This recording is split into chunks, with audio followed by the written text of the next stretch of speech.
August 12th. Starting about 40 minutes early today because Karen's about to end her stream. And I want that raid. I want that Karen raid. That's a good raid. With the microphone a little closer. I wonder what Seals and Croft would say about moving the microphone closer to me. I think I moved it further away. Let's see. It's pretty smart. Yeah, I mean, I'm not playing, so my mouse can be anywhere. All right, that's probably best. I have a Perrier and a half, so that's good. Let's see what this says. Get you guys a chance to show up. If you're watching on YouTube, you can watch it live at twitch.tv// what am I, Trump? / GM Benjamin Feingold. All right.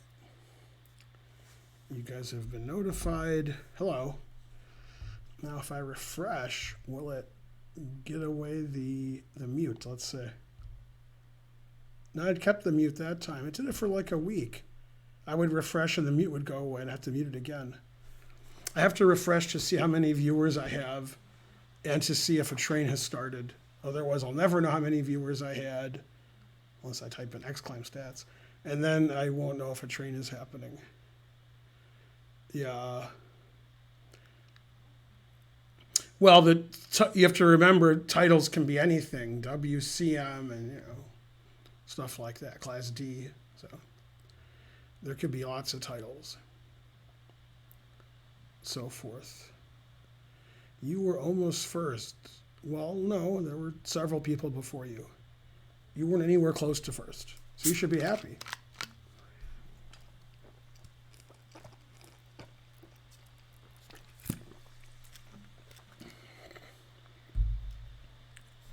Waiting for that Karen stream. My stream competitors must have been Karen. What's the lowest title? I guess Kif's assistant. Yeah.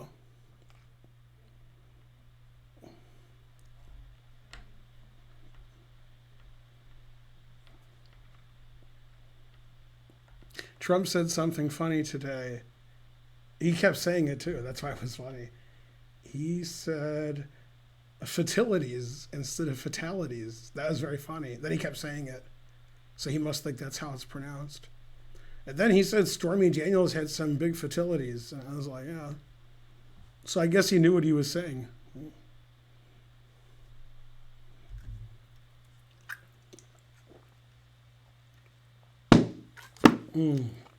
Now that's Perrier. Still waiting for that Karen raid. My brother's birthday is on Friday, August 14th. And not only, and his name is Mark, of course, not only is it his birthday, it's another Mark's birthday, Mark the Bird Fidrich. I think he's dead. Pretty sure he's dead. Yeah. He was a great pitcher for the Tigers in the 70s, and he acted strangely on the mound. According to my Twitch thing under recommended channels, it says Donald Trump is streaming. What? Under politics. Donald Trump has a Twitch channel? He knows what Twitch is? I guess that's his people. It is a picture of Trump. That's recommended to me, that channel, the Donald Trump Politics channel. Oh, it's the first time that was recommended to me, I think. Isn't she in the other room? Can't you just tell her to raid you already? She'll raid me when she's ready. Yeah. When was my brother born? It was a long time ago. Yeah, he died in 2009. Yeah. Let's see, 100 viewers. Yeah, I have more viewers than she does. She will double my viewership. Hooray.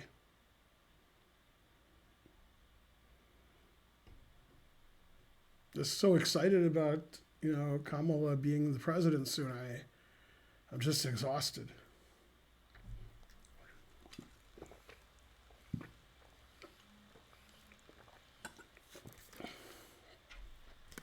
She was my pick to be the presidential candidate. But maybe this is safer. Maybe if she was running for president, some people wouldn't vote for her. But as vice president, they won't care as much. So then she'll become president instead of not becoming president.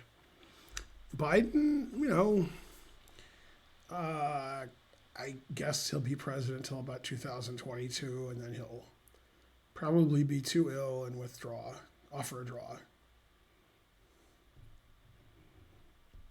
Let's see. Magic Johnson and Sarah Brightman. What? Who's Magic Johnson?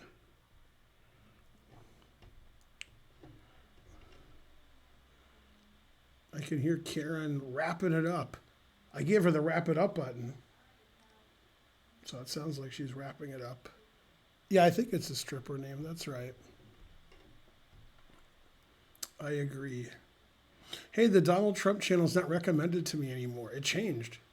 Maybe I imagined that. Hello, Deshaun Kit Kat.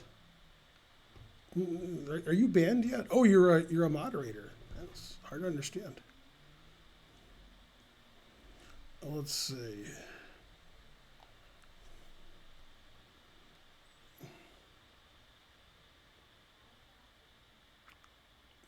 He's my best moderator? Okay.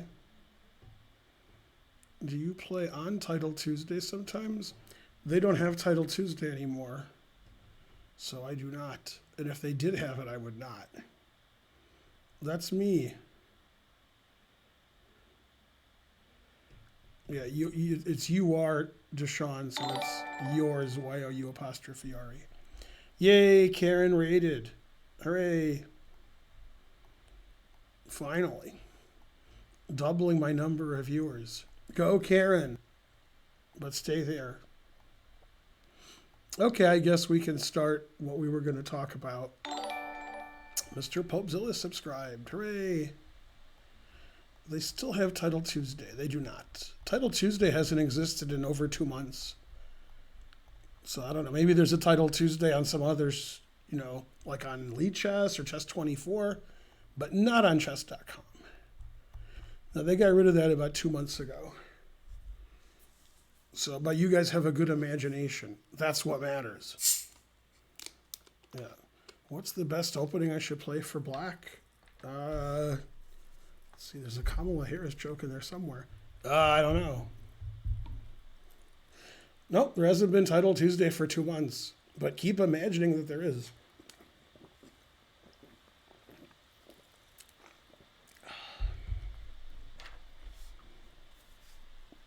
Title Tuesday was not yesterday. There hasn't been a Title Tuesday in 2 months. All right.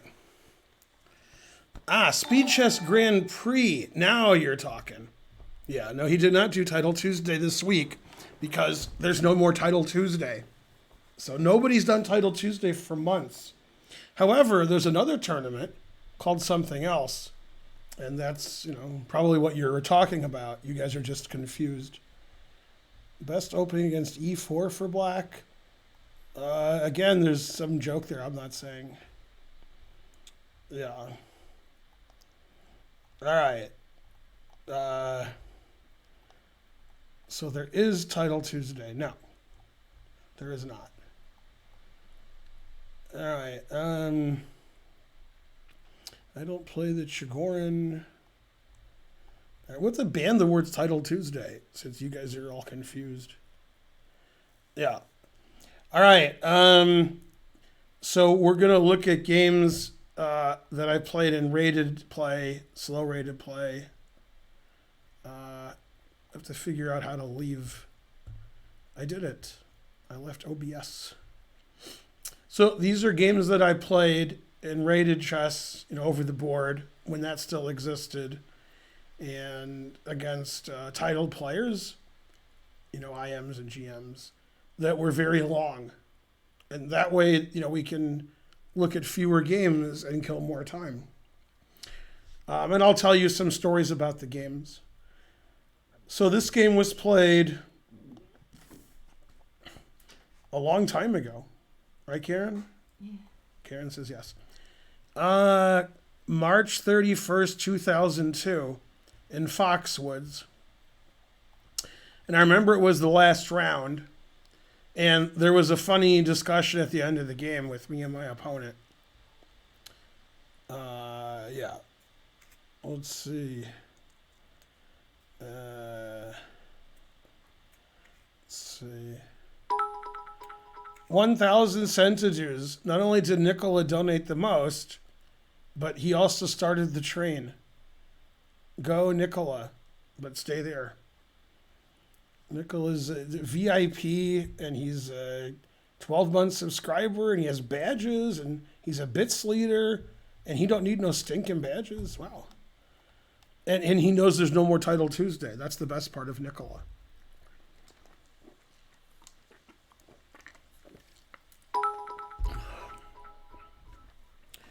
$300 centidues. Hooray. From Xan 13. All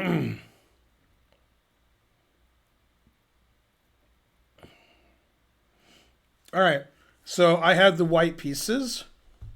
And this was the last round. I was having a bad tournament, which I always do in Foxwoods. And I put all my pawns up here because that's good. And we transposed into a King's Indian. And I play the classical variation. I've had this position many times in my life. I've also had it with black several times, but I've had it at least 30 or 40 times in rated play with white. This is my normal way of playing against the King's Indian. I play other ways too. So e5 is the main move, but my opponent played knight bd7. That's what a weaker player would play. And he's a weaker player, so weaker players usually don't play the opening correctly. This is the move like of a 1200 player. If you want to play knight bd7, you should play e5 first, because now you're giving away what you're doing. Okay, but at least he didn't play c5 here, which is a mistake. He played e5. And I play two different ways against this system, which is just bad for black. King's Indian's not a great opening, but knight bd7 is just a way to play a bad opening badly. So white can play queen c2, rook d1, or white can play rook e1, bishop f1. And I've played them both, but since it's me, I like to play bishop f1. So I played rook e1 and bishop f1. And white's better because white has this nice center. Black doesn't really have any compensation for that. Okay, so he traded pawns. He wants to put his knight somewhere. Played rook e8. Putting pressure on my pawn. He's going to put pressure on the center here. And he's going to play queen b6 and put pressure on the center here. So basically, white's job is to defend his center and make sure everything's fine. And then black has a weak pawn, and he's pretty passive, and these pieces aren't very good. So I played everybody's favorite move, f3. Can also play bishop f4. I'm getting sort of out of my preparation here. I just want to make sure this is solid. Now, the problem with playing f3 in most openings is you weaken the dark squares, but I have a dark squared bishop that has a couple of good squares. He played a6, which is very passive. And I played knight c2, putting pressure on his d-pawn. Queen c7 and bishop e3. So again, white has a nice position. White has a safe, solid advantage. He played b5, trying to get counterplay. I want him to take my pawn, since then his pawn structure is sort of raggedy. So I just play queen d2. I get a battery, and I can play rook a to d1, so pretty solid. And he attacked my pawn. His first real threat of the game. I can ignore it and just play rook a d1 since I'm attacking the d-pawn, but I decided to take, and I played b3, stopping his knight from going to c4. Very solid move. Normally when you play b3, you have to be really worried about that, but I mean, he already played knight e5, so he's got two knights to get out of the way, so I wasn't really worried about that. Okay, he played queen a5, which is aggressive. And here, The engine wants me to play b4, which I didn't want to play because I don't want to give up the c4 square to his knight. So I played a4, following my rule of playing a4 when they play b5. Hello. Ooh. And he played b4, attacking my knight, but I saw it. You want to sit here or are you leaving? I'm going to leave about 5 minutes. All right. You see here for 5 minutes? Yeah. All right. You know, Yeah. take away your armrest. This is the game I played with Zlotnikov in 2002. Mm-hmm.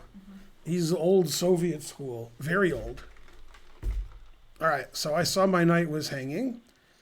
And now, if I wanted to be tricky, and I'm imagining I didn't see this. It's 2002, so I don't know. I could play knight b5, confusing Karen, because Karen just showed up. Mm-hmm. The idea is if he takes and I take back, I got this skewer action, and my knight's defending my rook. So I'm winning. Hooray. So that means he couldn't take my knight. But then my knight's good here. It threatens a pawn. My knight can go to d4 if I have to. So probably that was the right move. If I was a betting man, I would bet I didn't see that. If I was a betting man. Yay, the train ended to get level 1. Hooray. It's pretty good. Okay, so I played knight a2. I'm tripling up on his b pawn. So he played bishop e6, attacking my b pawn. And I defended my b pawn and put pressure on his bishop. He played d5, which is fine. I got the 2 bishops. And the engine says this is about equal because he has nice knights. And he doubled up on the bubble up. And I played rook c1 because I don't want to be, lined up with his rooks. Mm-hmm. And I want to put pressure here. He retreated. I have a passed a pawn now. And I have the 2 bishops. So I prefer white here. The engine prefers black. Okay, then I got my 2 bishops here. He's got his 2 knights here. Seems good. Okay, now what he should do is something very few people would who are higher rated. This is more of a lower rated player's move. He could sacrifice a piece and then take my rook and then play queen f6, forking my rook and pawn. And this says that black is better, but a lot of people wouldn't want to give me the 2 bishops, especially when the rook doesn't have any entry squares because of my bishops. Mm-hmm. So the engine likes black there. He played knight d7, also attacking my rook, but the knight's pretty bad on d7. 200 cents to deuce, thank you. I saw my rook was attacked, so I moved it away. Benji Bob. Yeah. He put his bishop in the center. The engine wants me to take this, even though he has bishop f4. I didn't allow bishop f4. I just played g3. He went back. Rook c2. Knight e5, threatening my f3 pawn. Bishop g2. It's the 2 bishops versus the 2 knights. Queen f6. f4. And the engine says this is all correct. I give my 2 bishops away because I sort of had to. And then I want a pawn. Hooray for me, I'm a pawn up. So this position, black is okay because black has a lot of counterplay against, my king, and my rooks are sort of strange. His rooks are good. His knight's good. And he has a couple good moves here, but he didn't find them. He can play d4, or he can play bishop f8 attacking my knight. And these moves are hard to find because bishop f8 allows that. d4 doesn't look very safe. So he played a move that was defensive and offensive. He played queen f5, defending this and putting pressure here. Okay, and the engine says that's a bad move because I take with the queen. And my knight's defending my rook, and now it says he has to play queen f6. So his queen f5 move was bad.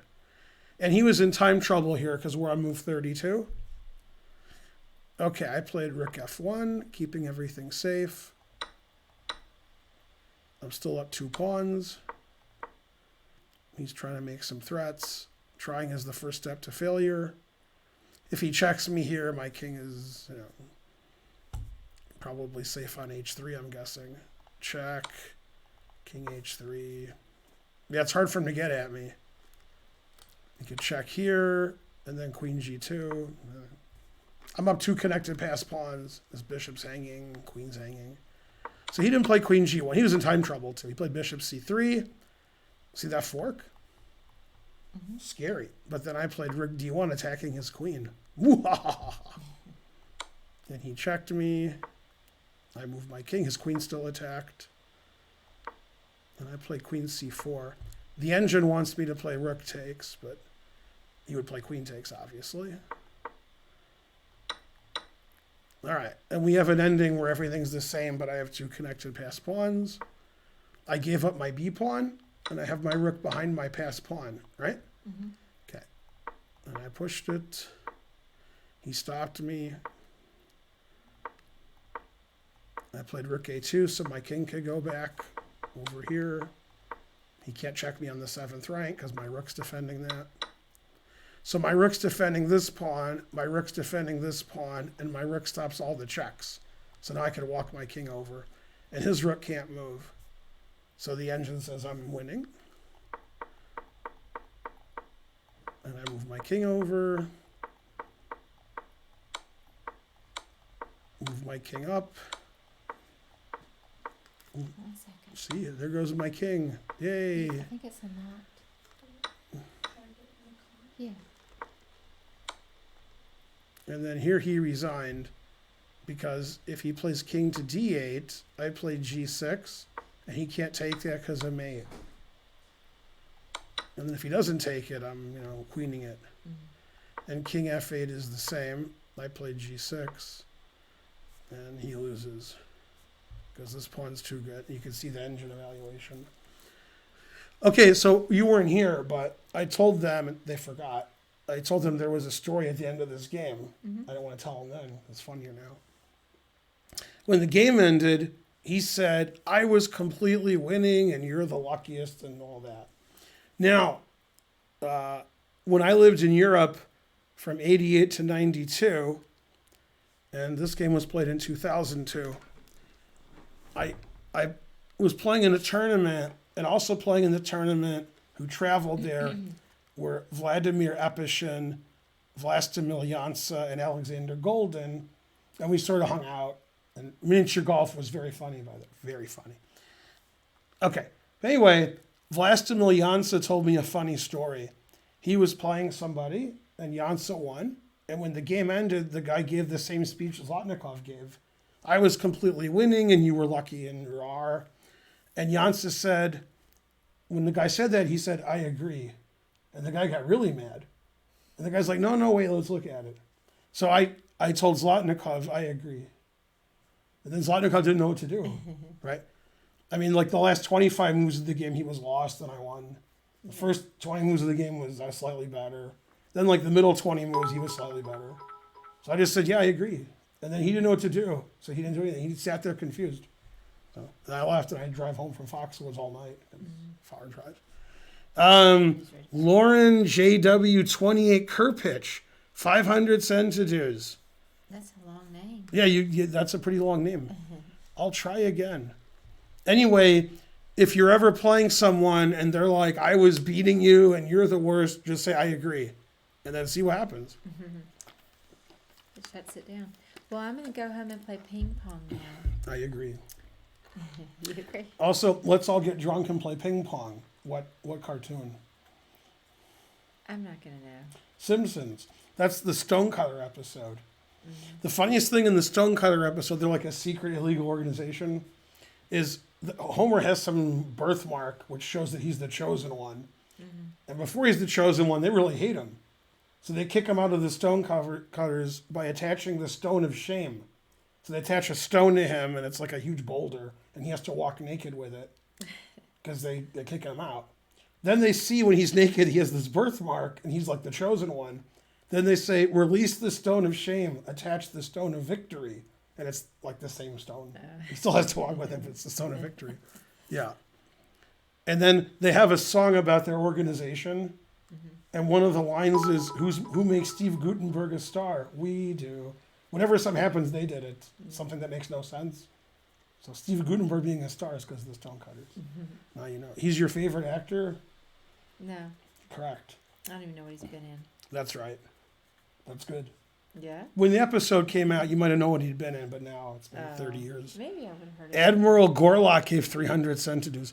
Yeah, who rigs every Oscar night? Who robs cavefish of their sight? We do. We do. That's not true, Tinster Boy. He likes a lot of cartoons. The Stone of Victory is the best part of that episode. That is correct. Yeah. Attach the Stone of Victory. Yeah. So when they're playing poker, they have to let him win because he's the chosen one. Mm-hmm. So the guy like has some great hand, and Homer's like, "Yeah, I lose," and he goes, "No, you have the royal sampler." And Homer goes, "I win again, woohoo!" but yeah, I use that royal sampler a lot. I have the royal sampler. Yeah. Who keeps the metric system down? We do. It's a song. Oh. Yeah. Who makes Steve Gutenberg a star? That's right. Yeah. It's a cult here with the Simpsons. Yeah. All you guys are. The Stonecutter episode's pretty good because the number one person in Stonecutters is Jean-Luc Picard, as you know, Patrick Stewart plays him. So that's a good episode. All right. I'll see you soon. Yeah, I'll see you soon. Hey, did I tell you that Video Game Pianist got on my stream? You did not. You did. I was happy. Yeah. Anyway, okay, have a good stream. I'll get on later if you're still streaming after we play ping pong. So see you guys. Let's celebrate by getting drunk and playing ping pong. That's what they do with the Stonecutters. Yeah. All right. That's right. That's the No Homers Club. Yeah.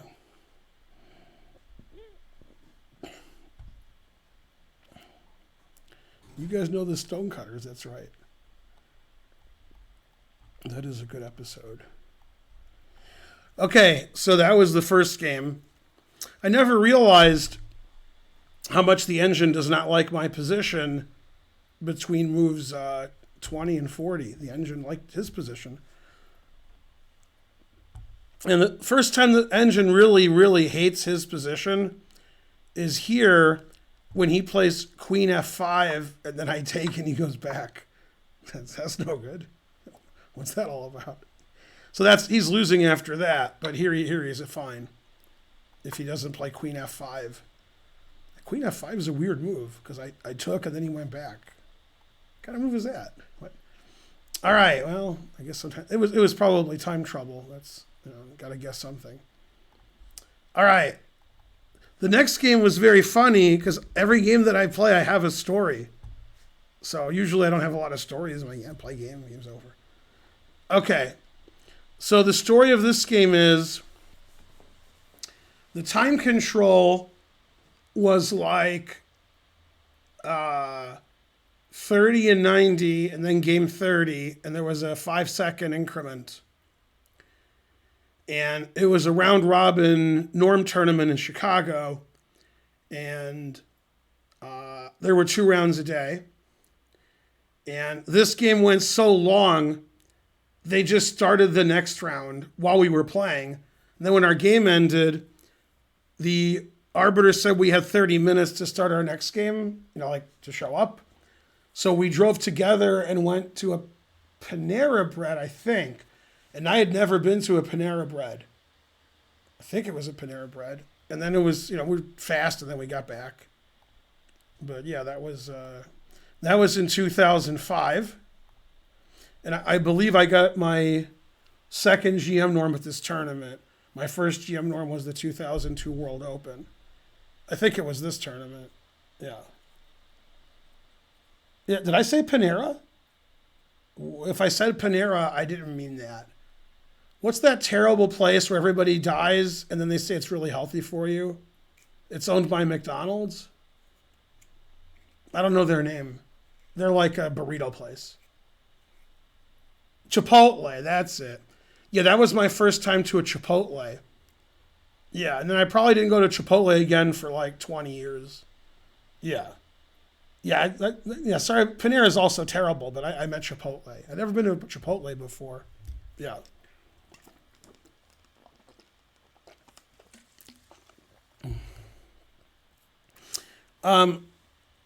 Yeah, McDonald's owned Chipotle. I think they sold it. Yeah. But basically Chipotle kills you, and then the commercials say they're healthy. So I don't know. Guess maybe Trump owns them. I don't know. They got to be the worst restaurant ever. But obviously McDonald's might have sold them. Yeah. Yeah, I think they used to own it, and then even McDonald's couldn't put up with it. But anyway, yeah. Yeah, that's food poisoning's good. Okay, so I'm playing Jan van de Mortel, who probably should be a GM, and I think he was an FM, and maybe he's an IM now. I don't know. And he's a Dutch player, and I knew him when he lived in the Netherlands, and he taught some chess camps in the U.S., and he ended up moving to the U.S., and I think he still lives in the U.S., unless he moved back to the Netherlands. I think he lives in Connecticut. Anyway, he got married and has kids and stuff, and I don't see him at tournaments anymore, but still does chess stuff, I think. Yeah. Yeah. Never heard of Chipotle? Good. Yeah. Yeah. No, Chipotle is great if you like the worst food in the country.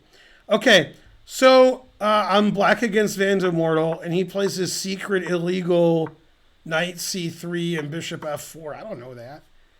I faced it a lot in the 90s and 2000s, but yeah, I don't know anything about it. Chicken Blender, subscribe. Good. Okay. Now, what's funny is normally white plays like knight e5 and h4. So when I'm showing you like the longest wins that I've ever had, this should be like he checkmates me or he doesn't. This shouldn't be like a long win or a short win. This should, it should be a short win. And the engine doesn't like the way I'm playing. It likes, him checkmating me and stuff. Now, his next move I actually don't understand. I mean, if I was white, I would only consider h5 and g4. I wouldn't consider anything else. The engine plays h5. He played f3, which I don't understand. That move just seems bad. I mean, if he wants to play g4, he could have played g4. So f3 just looks terrible. Okay, the engine wants me to play knight h5, but I took... When I'm getting mated, I like to trade pieces. And then I played knight e8, trade some more pieces. He took... The engine wants him to checkmate me still. Says that white's better. f4 looks just awful. Okay, now I played a very non-Ben Feingold move. And the engine doesn't give it as any of their top moves. But practically, it's a very good move. Probably if you're an engine, it's not a good move. But I don't like getting checkmated. So when my opponent ruins their position to checkmate me, I don't mind doing something drastic so that they don't checkmate me, and then their position's ruined anyway. And I used to work with Stewie about this, but I didn't understand because he wasn't saying the word ruined correctly. So, no, I mean, this move is a move you're not going to think of. My opponent played f4, so I played e5. Yeah, homie, don't play that. So I want to open up the center, and then the king being here, and this all looks sort of silly. The engine wants him to take with the d pawn. He took with the f pawn, and then I played f6. And again, the engine prefers white, but it's not doing anything that wins. It's like playing queen d2 in castles and letting me take my pawn back, basically. And he played bishop f3, which is also okay. I took, he took, and I played c6, defending my pawn. I figure I'll win this pawn later. This pawn's weak, and then this doesn't even make sense what he's doing. He played queen d2. I played queen e8. Castles. Rook d8. That way he can't play, get his knight anywhere, and can't play e4. And I'll take this pawn when I want to. And the reason I play queen e8 is after h5 I can just take it, because I'm defending my h-pawn instead of queen e7. Queen d4. The engine says white's better here. Queen h4. Takes. He didn't want me to take this, so he played a very passive move. Okay, this is a good stopping point. Like, to me, this looks really bad for white, and the engine says white's slightly better. And he made a very poor move here, and probably already in time trouble if it was 30 and 90, and this is move 21. Probably he had less than 10 minutes here, I'm guessing, because the game was pretty complicated. And then at move 30, we get more time. But this kind of position, you can't make passive defensive moves. You have to play like, some kind of aggressive move. So here, the fact that I can take on e3 doesn't matter because my queen is defending the h5 pawn. So if I take on e3, he can take on h5. Obviously, if I take on e3, it's check. So the move that makes the most sense is actually one of my emotes, king b1. You really don't want your king on c1. The king on c1 is doing no good. On b1, the king is really safe. And that's the engine move. It says he's slightly better. But he played the very defensive rook de1, and that's not how you get an advantage. Okay, I played rook e8, and we traded everything. Okay, and the material's equal, because I took that h-pawn. He finally took it back. And now that he's played rook e1, I played d4. I think it's pretty obvious here that black's better. I'm going to say black's winning, but, you're going to take black here. Nobody's getting mated. My bishop's better than his knight. My pawn structure's better. He has 2 isolated pawns. I have 1 isolated pawn that my king is protecting. So, okay, he played knight d1, which the engine agrees with. And I played rook f7, defending my pawn, doubling up either file, and rook g7 is an idea. He checked and traded rooks, and he moved his king up, and I played rook e4. Now if he takes, I could take with check, and this pawn's attacked, and that's what happened. And I don't want him to play rook here, so I played king to f6. Rook h1, king g6. I can't take this because he has rook g1 and knight e3, so I play h5. And obviously black's better here. My rook looks better, my minor piece is better, my king is better. And if anybody's going to queen, it's going to be my h-pawn. Now the engine says it's about equal, although it prefers black, because it defends well here for white. Now what's funny about this game is, it looks like the game is going to be over soon, but this is move 33. White's about to make his 33rd move, and we're only a third the way through the game. And actually, I wasn't surprised, although I'm a bit dismayed. Chestnut Bomb subscribe, thank you. I guess if you asked most grandmasters, if you looked at all of your games that were more than 65 moves, other than the draws, would you rather have more wins or losses? You could argue which one's better. You could argue more wins because you grind your opponents down and, whatever. You could argue more losses.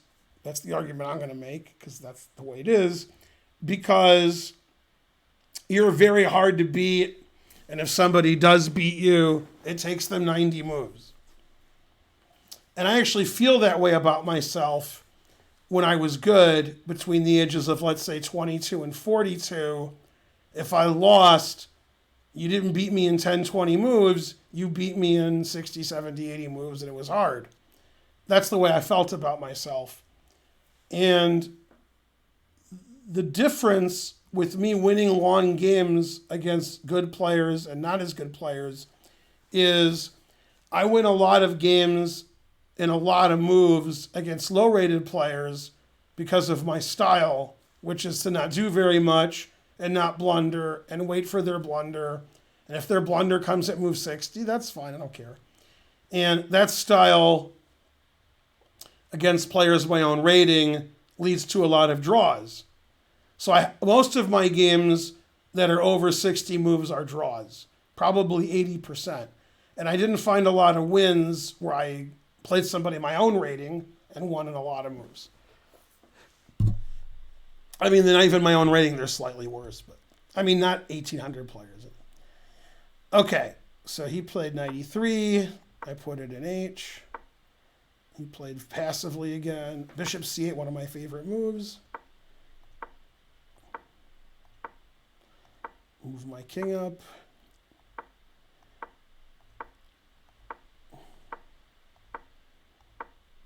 He won't let me move my king up. He's mean. Trying to trade rooks. That my king can move up. He could trade rooks. The engine says he shouldn't. He did not. I can't play king f4 because rook f5 check wins my bishop. Doesn't seem like I'm getting anywhere. I guess because I'm not getting anywhere. All right, I finally got somewhere. So in this position, the engine says it's equal, but it doesn't like king e2. Again, you really shouldn't play passively. It says rook b8, rook e8 is all equal. It doesn't like this move. c4 is a good move. Now I mess this pawn structure up.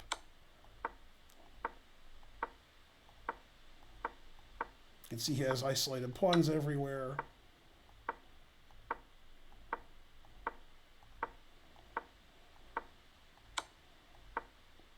Luckily, I'm not getting mated. G4 check is a draw, it says. I take en passant. Good thing the en passant rule works. See, I pinned his knight to his rook. Now it says I'm winning.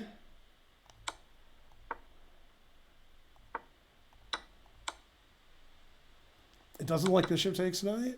No, it does not like bishop takes knight. I guess I was in time trouble, so I played. But it says a4 is just winning.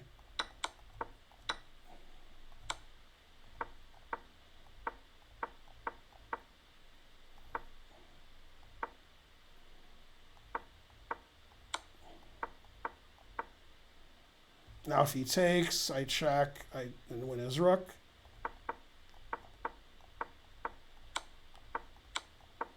Move my king to the other side.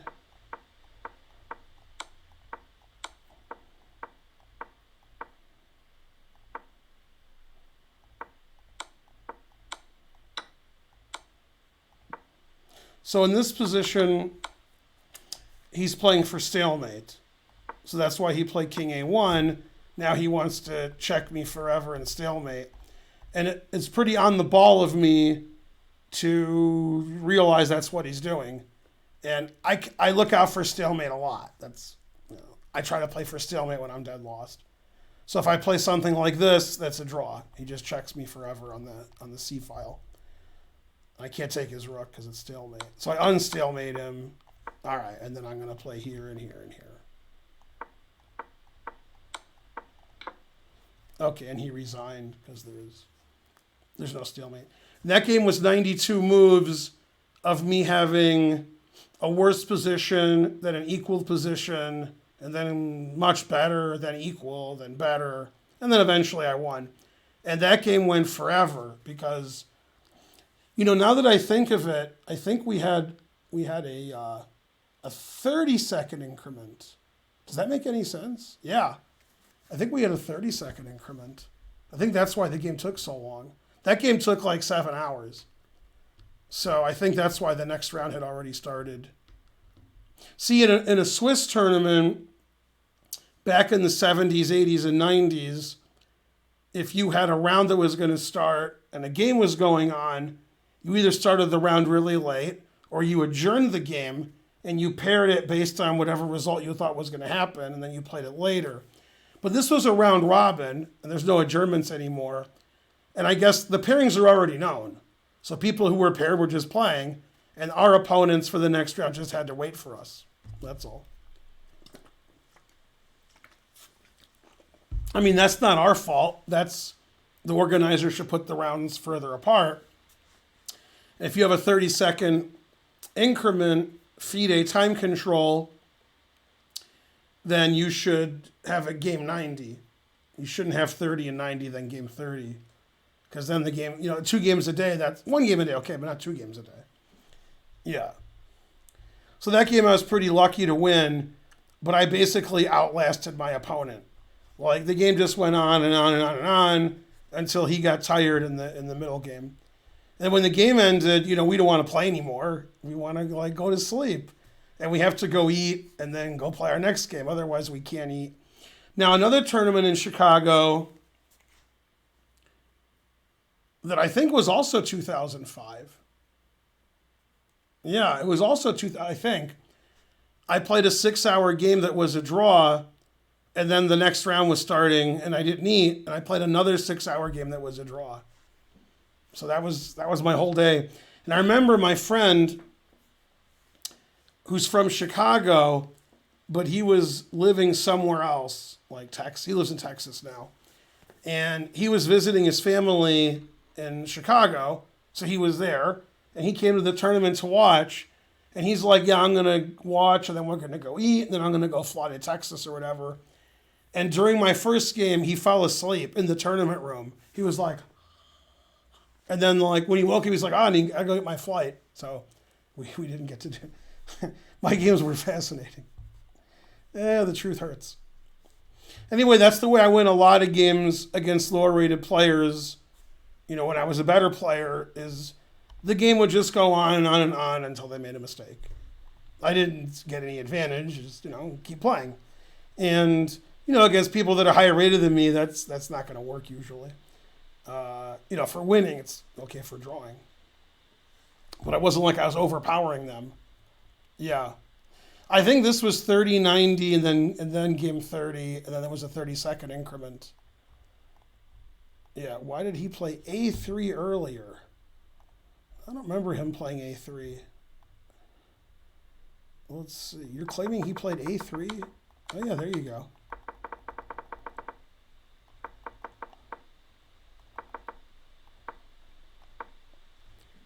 Yeah, I guess he didn't know what to do because his knight's on a good square, his rook's on a good square, and his king can't go up. So he just played A3. Yeah, A3 is probably not a good move. I agree. Yeah, the engine says he's worse. He's thinking A4. I mean, he doesn't want to move his rook this way if my king can move in.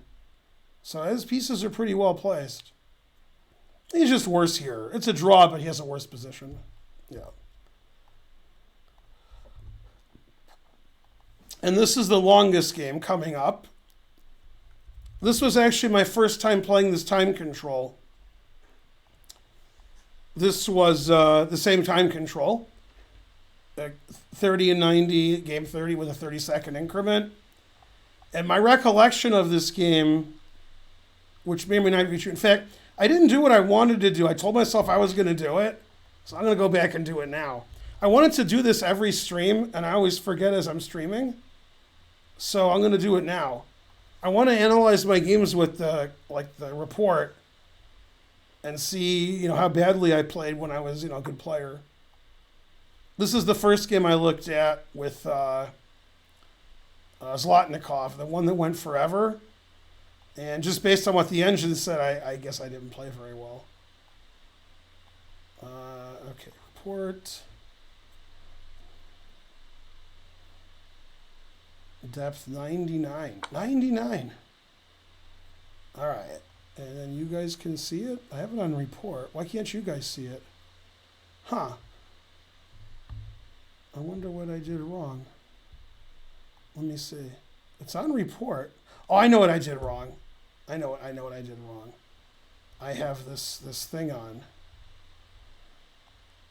Yeah, I have to. How do I get that off? Oh no, it looks good now. Wait, what? Anyway, okay, I played 97.4 and he played 95. This Zlotnikov game that went 1,000 moves. In case you guys forgot, this was the final position.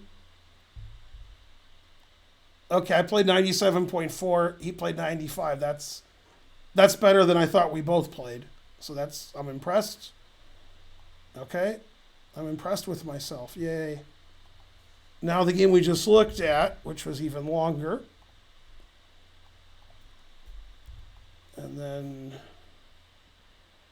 we'll do this, and we'll do analysis. You guys will complain, I can't see part of the board. Wah. You guys like complaining. Now you can see too much.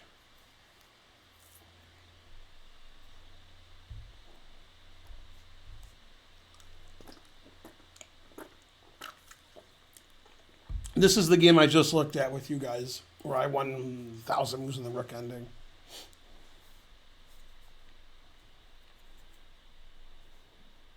%. All right. I played 96.5 and he played 94.3. That's also better than I was expecting. One mistake, one inaccuracy, 55 best moves. See, I used to be sort of good, not too good. All right. Although I guess in Title Tuesday, you know, when the top players play, they play better than that. It's 3 minutes. I don't know. Maybe I shouldn't be so impressed.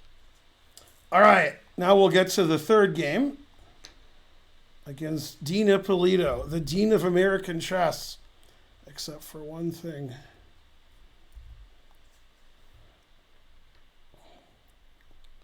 And then we'll get rid of reports because, you know, Richard Report's not as good as I thought. Maybe he's better. Let's see. Where's live chess at? I don't see it. There it is. I have too many windows open. This is like the Elizabeth Pates variation. Anyway, there's been an update on Elizabeth Pates. She tweeted, you know, that she's the innocentest, and somebody on her team was playing on her account, and this is a terrible breach, and she didn't know it. She was traveling at the time, and so forth. And then she wrote, and so forth. Then she texted me, which is weird because she doesn't have my number. And she said, can I use some of your emotes, like mainly, etc.? And I was, and all talk and a badge, and I was like, all right. So anyway, she claims she's the innocentest. All right. So something. Notification stopped working? No. Yeah, I thought she made a video saying I would never cheat because I'm the innocentest. And be careful, we Germans aren't all smiles and sunshine. Then she said, like, somebody was playing on my account. It wasn't me. So I don't know. And then Karen believed it. So there you go. So she's the innocentest. So there you go. Yeah.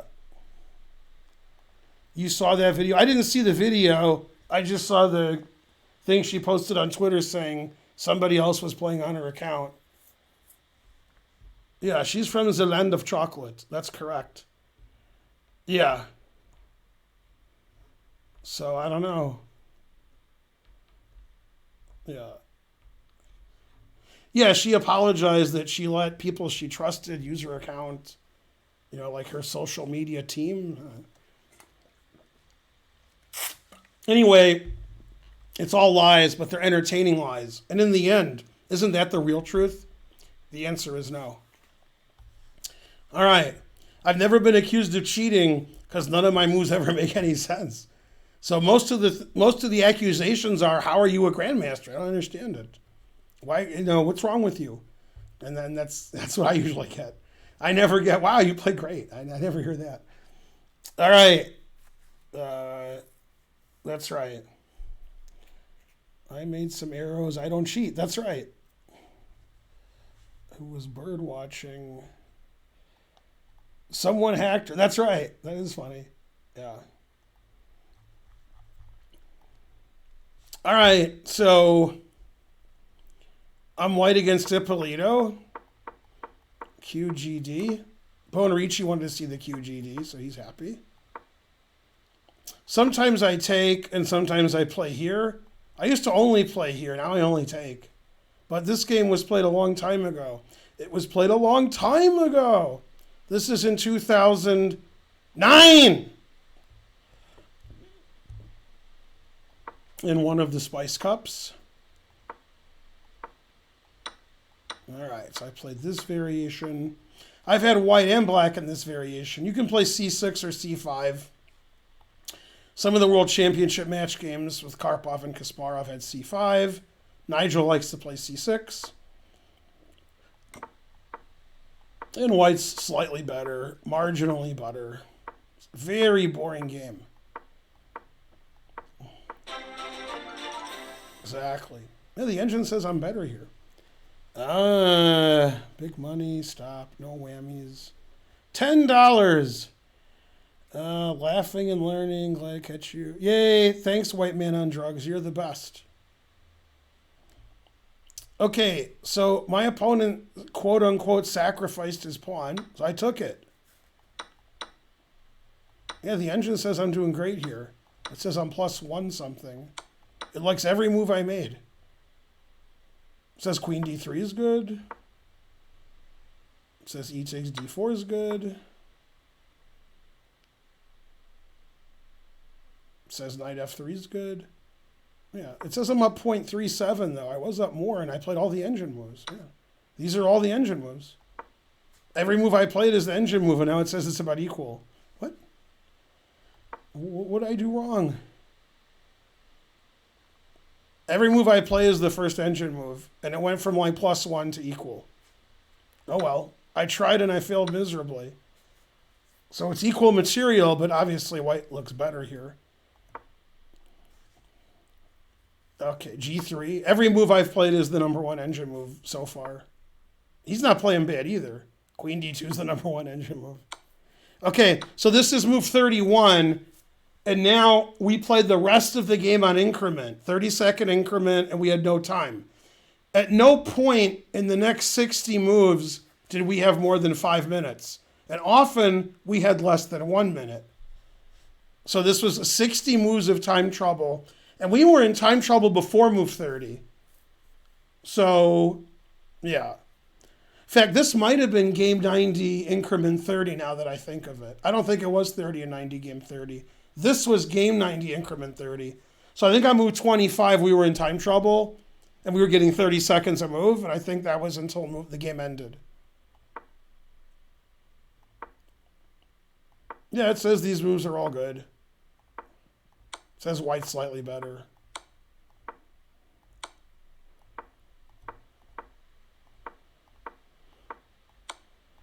Knight f5.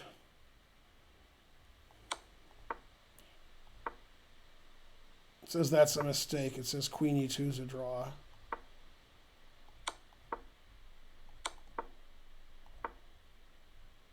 Doesn't like that move either. But yeah, we're in time trouble, so what do you want from us? This is equal.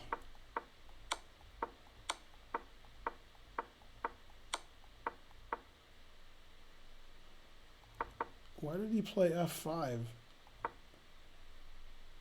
Yeah, nobody knows why he played f5. Queen e4 is a draw, knight e4 is a draw. f5 is terrible. This says I'm winning, but I wasn't winning later. I'm still playing the engine moves.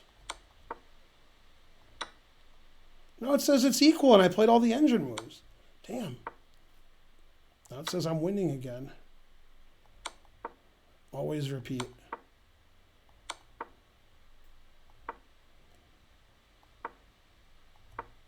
Go, Ben. Now it says I'm +5.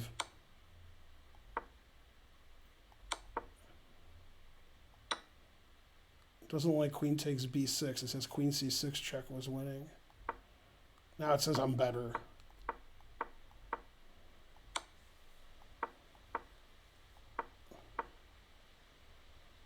Well, now I'm winning. Yay, I'm the best.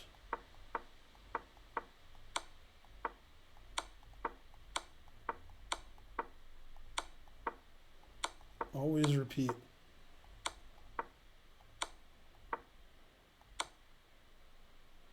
So this says queen h1 check, and I'm only like +2. But after here, I'm +1 billion.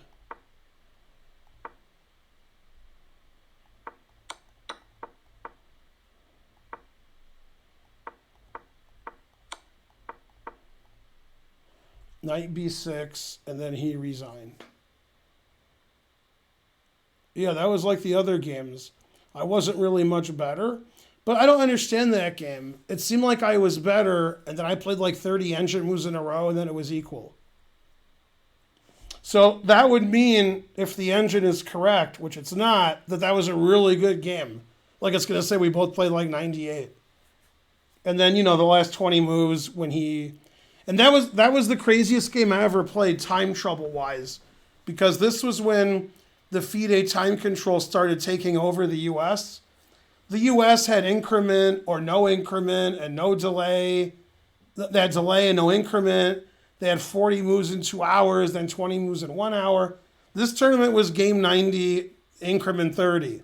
So if you had very little time on your clock between move, let's say 20 and 40, you're just playing the rest of the game on increment without getting any more time. And this game was 93 moves.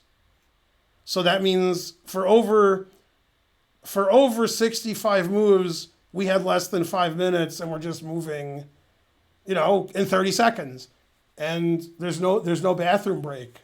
So I think the last 2 hours of the game, we were in time trouble. So that was, I remember that was round 1. Dean was really unhappy with the fact that he felt the game was just equal, and because of the no time situation, he lost. A good player has a good excuse. Not only does the good player have an excuse, even Dean has an excuse. Oh, snap. All right, let's run the report. It's the Richard report.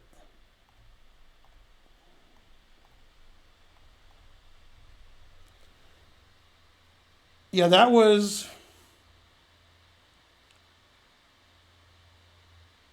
No, I wasn't working in St. Louis yet. Or was I? No, not yet. That was before St. Louis. Just before. All right. You guys can see it? Yeah. All right, I played 98.3 and he played 95.7. I played 60 best moves, 9 excellent, 4 good, 3 inaccurate, 2 mistakes, 1 blunder. No brilliant moves. But okay, 98.3 for a 93 move game, that's pretty good. And he played 95.7, not as good. Yeah. Pin Feldorf subscribed.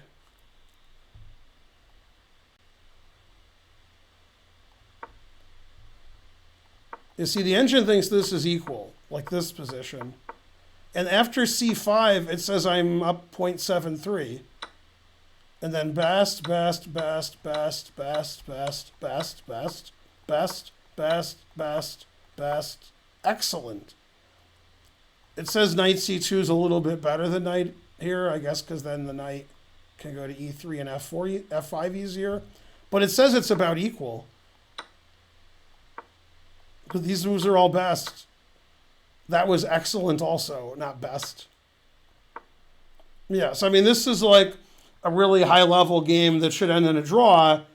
But, around move 60, 70, 80, when we're both moving in like 30 seconds, he made like a mistake, I guess. Yeah. But those are the kind of games that I want to win. And the reason is I don't want to be on move 15, 20, 25, and the computer says some nonsense, unclear, equal, and then my opponent like hangs a knight and resigns. That doesn't seem like I did anything to beat them. These games, it seems like I beat them with my will, okay? And I'm not talking about, I shouldn't say. I mean, like, we both played about the same strength. Maybe I played a little better, according to the report. But I ground them down, like Karpov, Carlson style. Not, I had a bad position and I won because I tricked them. That's the way I won when I was a teenager. Because I didn't play very well, but I was tricky. And I didn't want to win that way. I didn't want to win because I play bad every game, I'm always worse, and then I get lucky. I wanted to, play better than my opponent. And then I win because I'm better.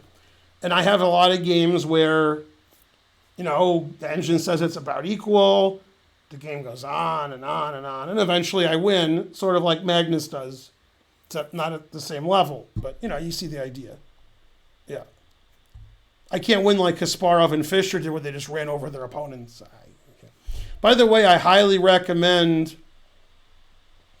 if you don't already listen to Ben Johnson's podcast called Perpetual Chess Podcast, His guest this week was Patrick Wolf, my comrade.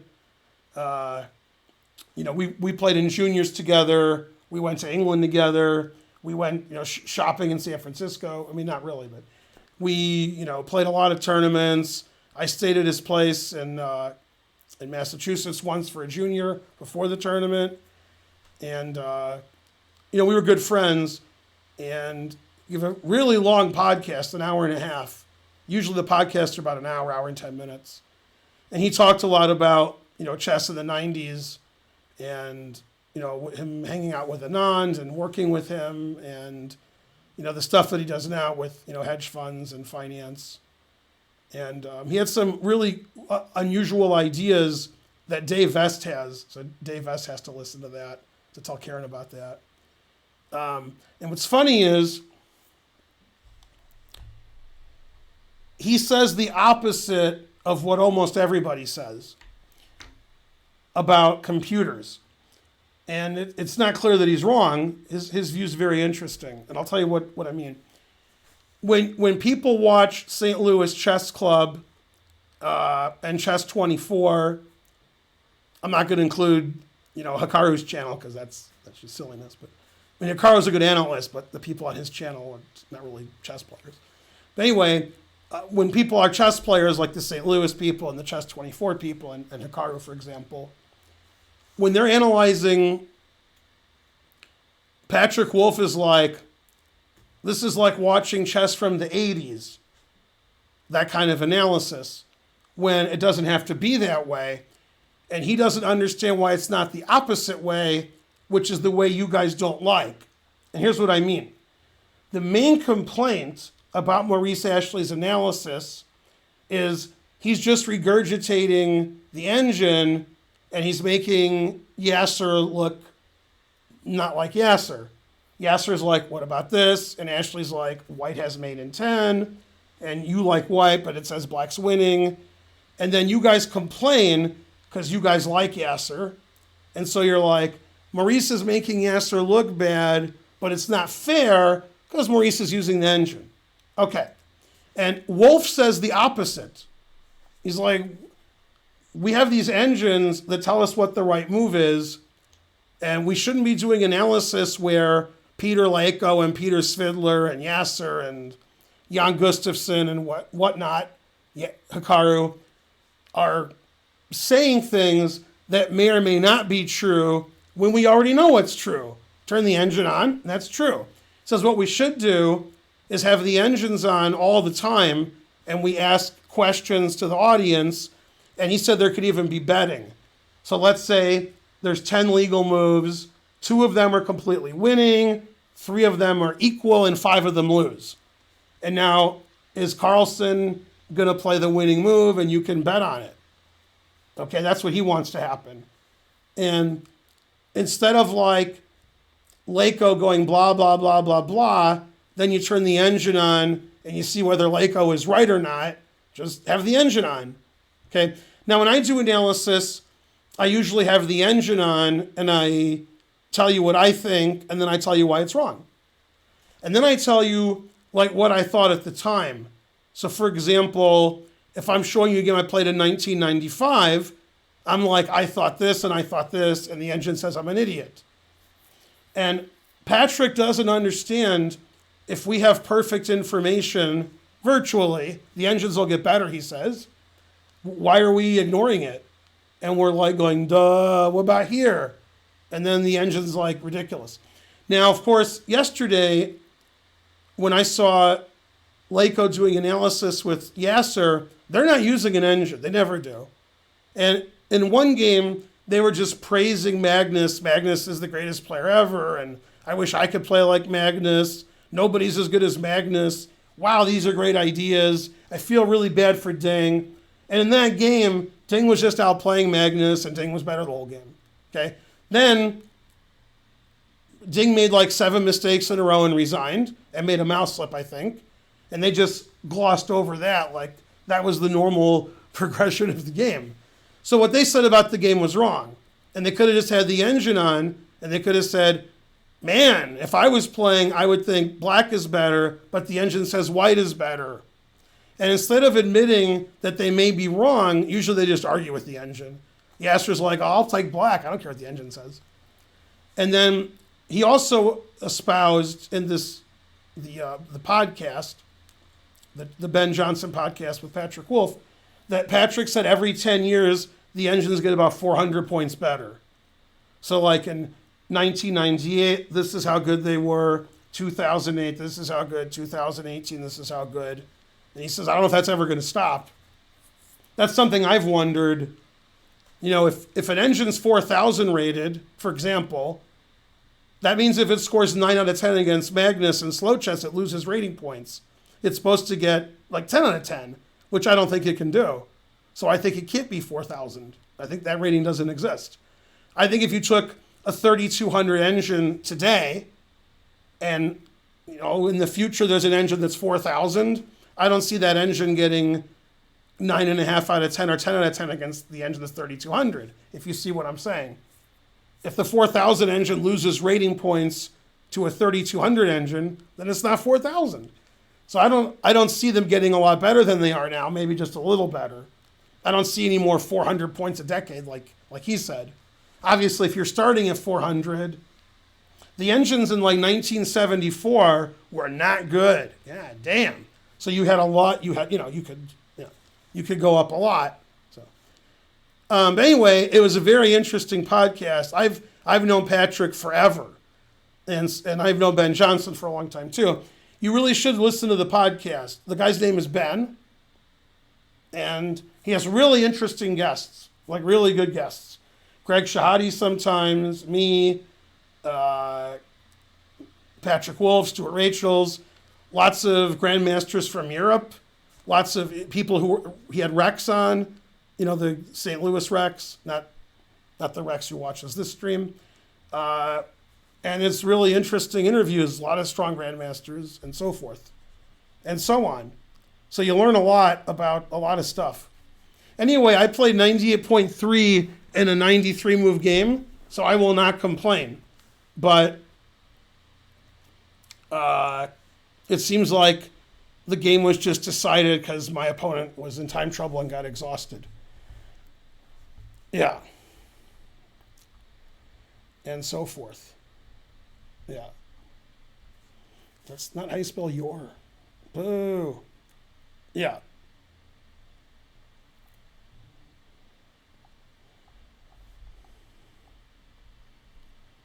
And unlike me, I'm in the minority here. I'll read some chat soon. I don't really care about engine games, and he really cares about engine games. I mean, he wants to see engines play each other, and he wants to be astounded. Like, wow!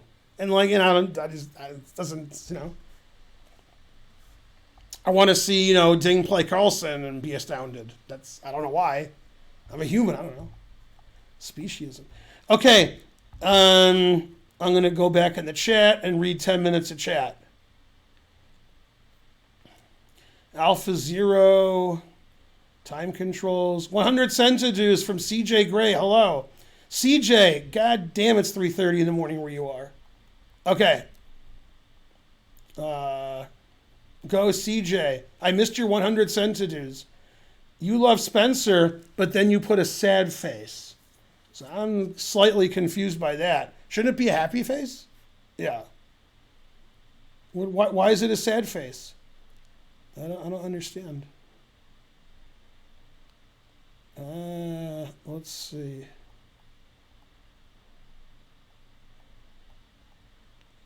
Thanks for your answer. Did I answer?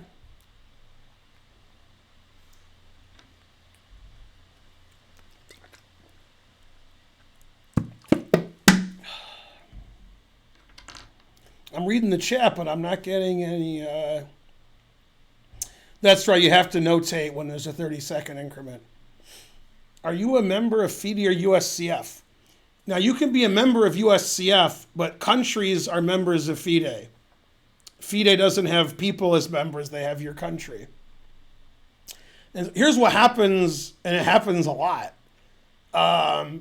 Federations got to pay tribute to FIDE for various reasons. And if they get backed up and don't have the money, often FIDE doesn't list their players on the FIDE rating list. So that's a very common scenario, which seems very strange to me. Yeah. Let's see. You inherited a few moves in a will. That is correct. Grinded it like Cardi B. Yeah, I could do a swindle stream because I do swindle a lot. Yeah.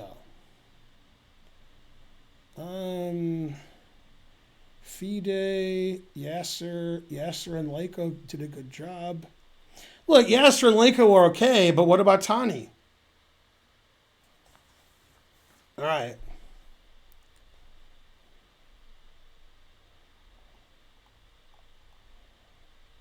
Let's see. I like the human touch.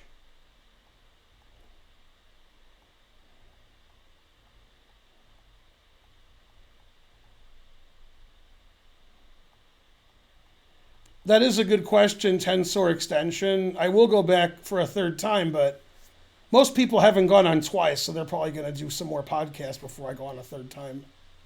I will go on a third time. It's true. You know, Matt Larson asked to get on, so I asked Ben Simon. So that's probably in the works. Probably in the next 4 or 5 months, they'll get Matt Larson on. Stockfish would be Magnus Tensor in classical time control. No, I do not think that.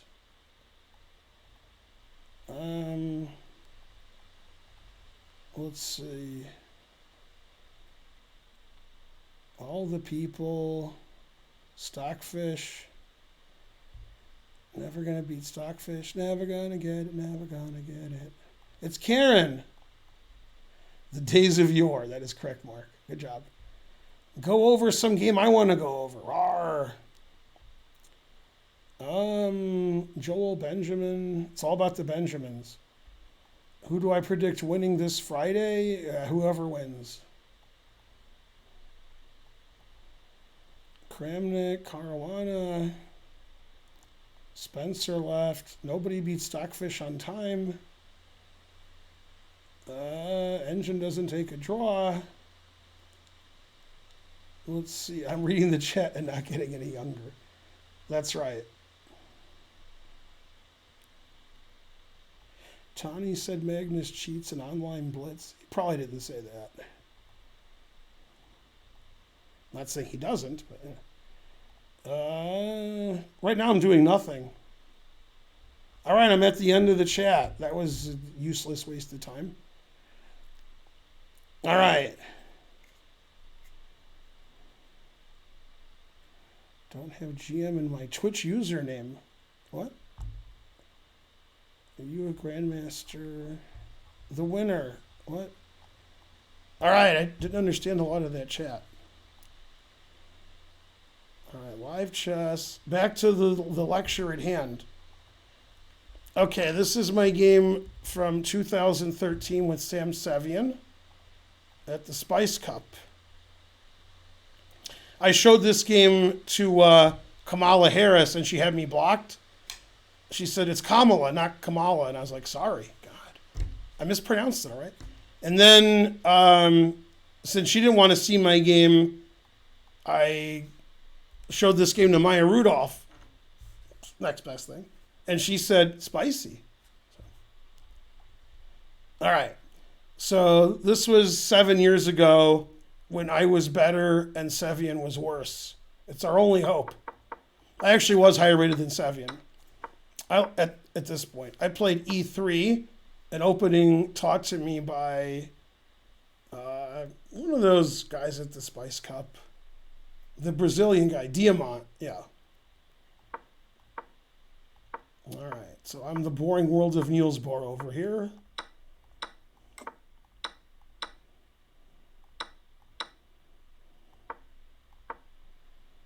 And obviously white's better. I made sure he could never move anything. Sacrificed my A-pawn. Got that good bishop.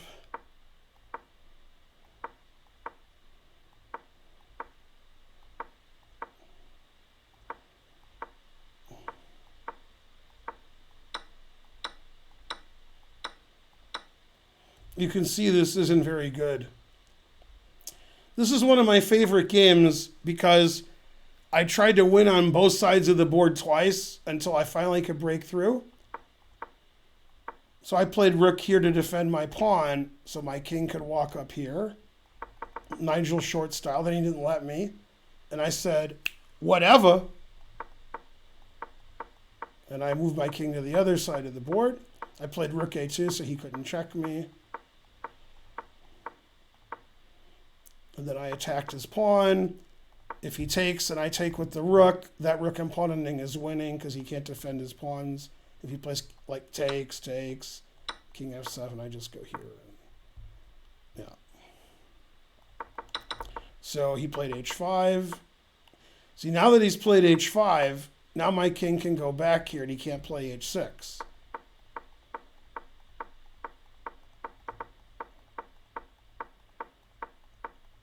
Then I decided g5 might get counterplay, so I played h4, and then I went the other way.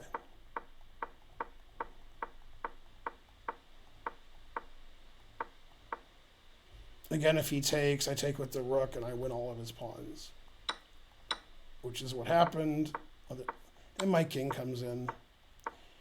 I've shown this game before on the stream, and this is the part I'm confused about. So this is a slow game, and this is like a 6-hour game, and we both have time on the clock, and I don't understand the next few moves. Why is he not resigning? What's going on?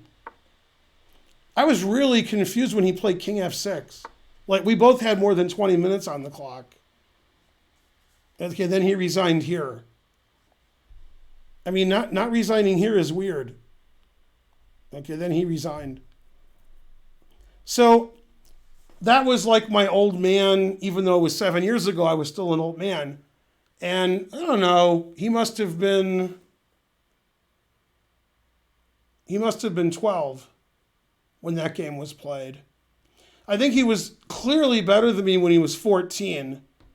Probably we were the same strength when he was 13. When he was 12, I was better than him. I think he was 12. He might have been 13. I don't know. But anyway, that's the way that I like to play. You know, make sure my opponent has no counterplay, get a space advantage. And usually you try to do that, but it doesn't work. You know, you try to do that, then you like hang a queen. Then you're like, oh God, I was controlling the game until I hung my queen. So that was one of my better games because my opponent couldn't do anything. And he later became a famous player. You know, he's a titled player. Yeah. He was born in 2000. This game was played in 2013. So he was 12 because he hadn't reached his 13th birthday yet. The podcast I'll be on is the guy who runs it's the Hip Hop Chess Federation guy. If you go to Twitter, my Twitter, I have a link to his, and to my Discord. I think I put a link there also. Yeah, to his podcast. When we have a date and a time, then I'll let everybody know. It'll be in a week or so. Yeah. So, yeah, that's like a good game for me. Yeah. Where nothing much happens, but obviously, you know, when you get a position like this, where this, you know, this bishop is behind all the pawns, you know, even if it's not winning technically, which it probably is, this is, I mean, you can't, that's no fun. That's a good bishop. Yeah. I'm thinking if I was him, probably queen takes a5 is just a bad move. Like once my bishop gets here, I mean, you know, that's good. The engine says queen takes a5 is fine. It already hates his position. It doesn't want me to get my bishop on b6 and block the b file. All right. But I'm not, I mean, obviously black's just doing badly here. Bishop's great, bishop's terrible. All right, so let's see if I played well that game or I imagined it. The important thing is to imagine it. And when I was living in Michigan, which is half my life, and I'm from Michigan, so I would be on board 1 in some weak open tournament, and I was rated 23, 24, 2500 USCF. And then board 2 was like 2250, 2100, you know. And then I would play 1500, then a 1600, then an 1800, then a 2000. And maybe the guy who was the second best I'd play in the last round. Okay. And it was very common for me, and I actually read about this on Twitter with a couple of other guys, same situation, that my games never ended and I would win and like all the other games are done. And the guy on board 2, he would win in like 10 minutes. He was rated 2200, he was playing a 1400, and I took all the guy's pieces. And then my games, it would be like equal, then I'm slightly better, then I'm clearly better, and then I win. And they're like, man, you're no good. That guy on board 2 is better than you. He wins in 10 minutes. However, it would then happen that when I played the guy on board 2, he wasn't better than me. But when we played other people, it looked like I was weaker because I would take a long time to beat low-rated players. And the main reason that is because I don't care how long it takes. And I learned that like my whole life of it doesn't matter if you win in 10 moves or 80 moves. What matters is you write 1 next to your name when you win, not that how you won doesn't matter. I just didn't know. So I was never a guy who beat low-rated players quickly. That was never me. So maybe it's because I'm no good. I don't know. 100 centidues. Ding doesn't cheat. If anything, Ding's playing bad. Terrible. Okay, let's click. I played 96.9. That's my birthday, 9/6, and he played 95.7. I played 44 best moves. He played 43 best moves. And then I played 23 excellent. He played 18. I made 2 mistakes. He made 0 mistakes. He made 1 blunder. I made 0. He made 5 inaccuracies, and I made 1. So, okay, that's pretty good, 96.9. So these games that I'm winning against titled players that go 60, 70, 80, 90 moves, so far I'm playing between like 94 and 99, which is, I guess, what you'd expect. Otherwise, I probably wouldn't win. Yeah. 100 centidues. Which GMs cheat? Well, I can't just call GMs cheaters unless they've been caught cheating and punished. Now, can I? In my belief, which doesn't have to be your belief, is when chess servers like Chess24 and Chess.com and Lead Chess, although I guess nobody plays on Chess24, so scratch that. When people play on Lead Chess and Chess.com and they're grandmasters and the site kicks them off, you have to understand the site does not want to kick them off. They hate doing that, right? Lead Chess doesn't want to kick off title players, and neither does Chess.com. So there has to be incredibly overwhelming evidence before they do that, more than if they kick you off. They don't mind kicking you off because then nobody knows who you are, but they do mind, kicking off a GM. So if a GM has been thrown off of Chess.com or Lead Chess, in my opinion, it's 97% or higher they did cheat. Usually a lot. And there are probably GMs who may or may not have cheated, probably cheating occasionally, that Chess.com doesn't know are cheating, or maybe they suspect, but they're not sure enough where they would kick them off. Now, cheating on internet, who cares?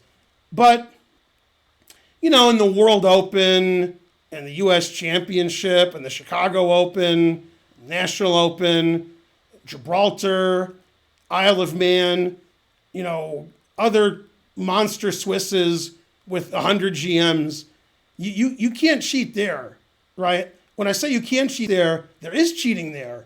That I don't like that. So I don't think super GMs, I think they very, very, very rarely have cheated, and possibly never, as far as in real life. People who are top 10, top 20 in the world, I just don't see that happening. There's too much to lose. But random GMs like me, or IMs, or FMs, or lower rated class players, they're cheating a lot in these big money tournaments that don't happen anymore because of COVID. And, you know, a lot of GMs are cheating online, and, you know, who cares? They get kicked off, and, you know, whatever. It's online chess, I don't care. But, you know, when you're cheating in important events with huge prizes, then I don't like that. And those people are very hard to catch. And a lot of the cheaters who are not GMs, who are class players, most of those cheaters are pretty dumb, and you catch them. And the ones who are not dumb, who have not been caught, they're not dumb, right? If you're going to cheat, you got to do a good job. It's hard work. If you're just going to play the engine move every game, you're going to get caught. If you're going to go to the bathroom every game and wear weird clothing and move your eyes back and forth and say you're not cheating and you win every game, you know, okay. A lot of cheaters are dumb, but, you know, so GMs cheat less than class players, but still there's cheating going on. And when I was a kid and I was growing up and I was becoming an expert and master and IM and all that, the only cheating that was going on in the tournaments I was playing in, which I was not involved in, but I knew of some cheating, was, you know, player A who's rated 1,500 is asking a 2,100, what do I do here? And then they go play better. It's like some minor cheating. Or people lose on purpose and split prizes and stuff. That's the cheating that was going on when I was a teenager and in my 20s that I saw. And now the cheating, you got your iPhone in your pocket, you go to the bathroom, Now there's a lot more cheating. And that's good cheating. I mean, when you have an engine cheat for you, you're going to win. If you're 1,500 and your 2,000 friend is helping you a little, that may or may not help, So you can't stop cheating. You can just, try to lessen it. You can do what you can. And the way to stop cheating in the United States, which is not going to happen, and people get mad at me for saying it, is low-rated, weaker chess players shouldn't have huge prizes. And when you have that, then you're going to have cheating. That's what's going to happen. If you want to get rid of that, or you want to not care about it, then you get rid of that. So in the World Open, if first prize under 1,400 section was $400 instead of like $7,000, there would be less cheating. And if people did cheat, it wouldn't matter as much. It's cheating for a couple $100. But if those people insist on paying $300 entry fees, being rated 1,300, and accusing everybody of cheating, what are you going to do? People are going to cheat and you have to try to catch them. So, yeah, online, of course, everybody's cheating. So, I don't cheat because I play terrible, horrible. Every game I play, I do horrible. So at least I'm not cheating. Yay, I'm the only one who doesn't cheat. I win. Yeah. And I don't know what to tell you. There shouldn't be huge prizes online unless it's super GMs. And that's super GMs are playing. And you guys are still accusing them of cheating. Ding is cheating. Magnus is cheating. Ridiculous. Ding's not cheating. Magnus isn't cheating. Nobody's cheating in those tournaments. You guys are like, oh, Nepomniachtchi left the board. He must be cheating. I just assume you're kidding, but I don't know. Are you kidding?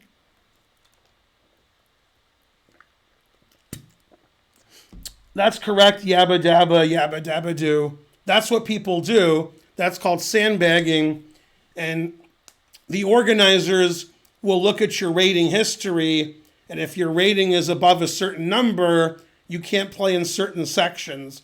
And if you've won a large prize in a section, you can't win a large prize in that section anymore. They have a lot of rules in these big money tournaments to prevent cheating. And I would rather live in a world where, there's not thousands of people trying to figure out how to cheat. Just, go play in the tournament, go home. Not like, wow, that tournament has a good prize fund. If I play in the Rufus and Doofus Open and lose 80 points, now I can play in the under 1,400 section and win 5,000. What kind of world is that? Terrible. 100 sentences. Nepo's not cheating. Ding's not cheating. Carlson's not cheating. Naka's not cheating. None of those guys are cheating. Caruana's not cheating. Okay. However, I do not like flavored Perrier. However, a lot of GMs have cheated, and some cheat more than others. Some people are just cheating all the time, and some cheat once a year. Some cheated once in their life. And some of them do stuff you consider cheating that maybe I wouldn't. Or there's a minimal amount of cheating. For example, I would guess at least 90% of GMs at some point in their life have agreed to a draw before the game with their GM opponent. And they don't consider that cheating. Maybe you do. Maybe the USCF does. Maybe FIDE does. Maybe they don't. However, and nobody cares. Let's say you're the most anti-cheating GM ever. We'll call you Yermolinsky. Yermolinsky doesn't like when other GMs cheat, and he calls them out on it, and he gets mad. But if they agree to a draw before the game, he doesn't care. But if one guy loses on purpose, so the other guy gets first, then he don't like that, right? So, yeah. Yermolinsky, he brought a lot of non-cheating to the U.S. He stopped the cheating. He's like, stop cheating. I like that. Because what happened is, imagine a situation in an open tournament where if one of you wins, you get clear first, $3,000, $5,000, $10,000. You're grandmaster, you're playing in some big money tournament. And if the game's a draw, you're in a 12-way tie for first and you get 1,000. Well, it makes more sense if one of you wins and you guys split the money somehow. And that used to happen in the 70s, 80s, 90s. And, other players are like, stop doing that. Just play chess and, you don't win money, so what? And it happened to Yermolinsky a lot where he needed to win the last round for a big prize, but he's drawing because him and his opponent are playing a 5-hour game and they're playing a real game. And a lot of times in the World Open in the 80s and 90s, the last round was really suspicious. And I wasn't good enough to be involved in those shenanigans. And when I was good enough, I'm still not involved in those shenanigans because you ruin your whole life doing that.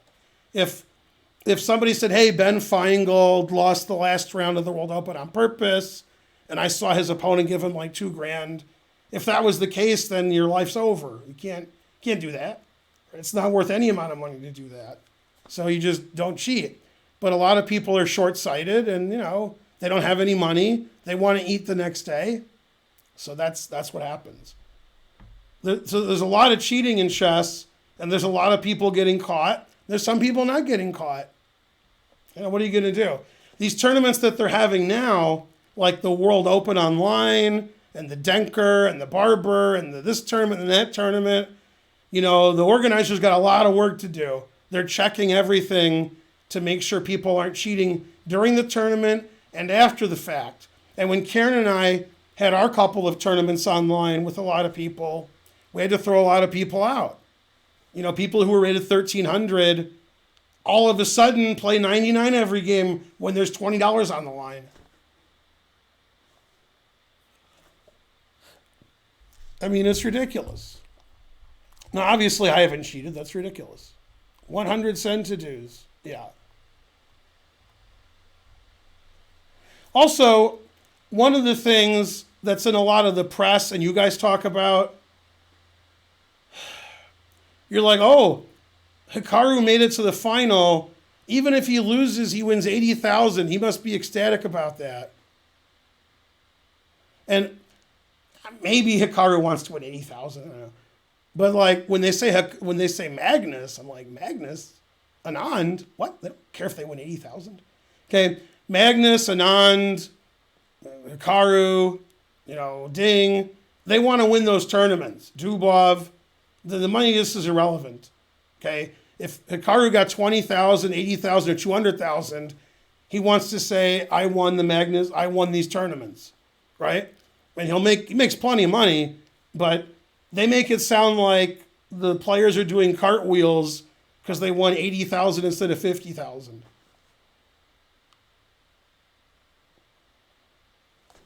When Djokovic wins the U.S. Open and his prize is like 1.5 million or 2 million, he doesn't care. He wants to say, I won more majors than anybody who ever lived. Now, he'll take the 2 million, okay, but it's only interesting for you, not for him. Interesting for him is, I won 10 U.S. Opens. That's interesting for him. So anyway, the top players don't care about the money as much, and they're playing for more money, so you guys are fascinated. But, I mean, they want to win tournaments and win world championships and play in world championships, and they want to be the highest rated player in the world, and they want to be highly respected. And if Hikaru loses to Magnus over the next few days, tomorrow's a rest day, by the way, and the gawking rabble's like, don't feel bad, Hikaru, you won whatever he won, 80, whatever it is.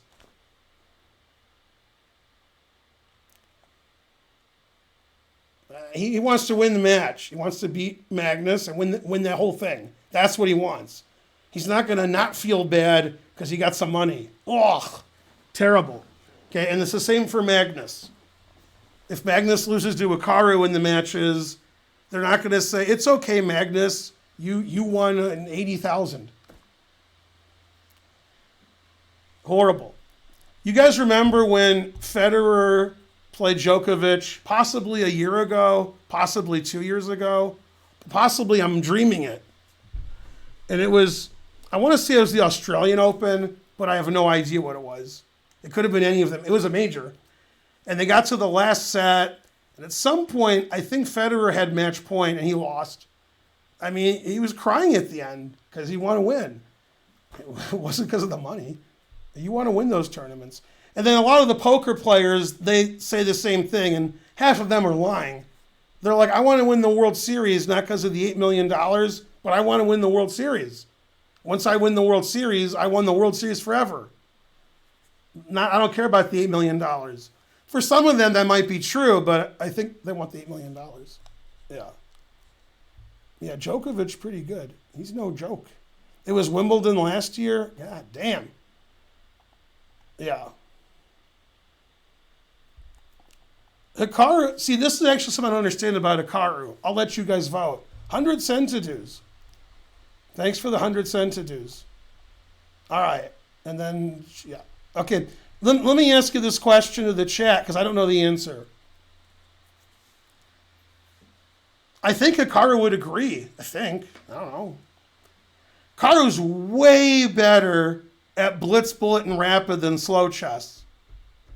Now, I don't know if Hikaru would be like, yeah, or he'd be like, no. I don't know. Let's pretend he would agree and we're not insulting him. Is he just unbelievably good at blitz, rapid, and bullet? Or is there something wrong with his slow game? For example, what I mean is Hikaru the second best player in the world and he has some terrible issues in slow chess? Or is Hikaru the 18th best player in the world, but he's just a monster at blitz, bullet, and rapid? He 18th in the world, so it don't matter. Which is the real Hikaru and which is the one that is failing or way overperforming? You know what I mean? Are they just different games? Because it seems to me, you guys can argue, the other top 20 players in the world, they're about as good at both disciplines. If somebody's number 3 in the world at slow, they're number 3 in the world at rapid.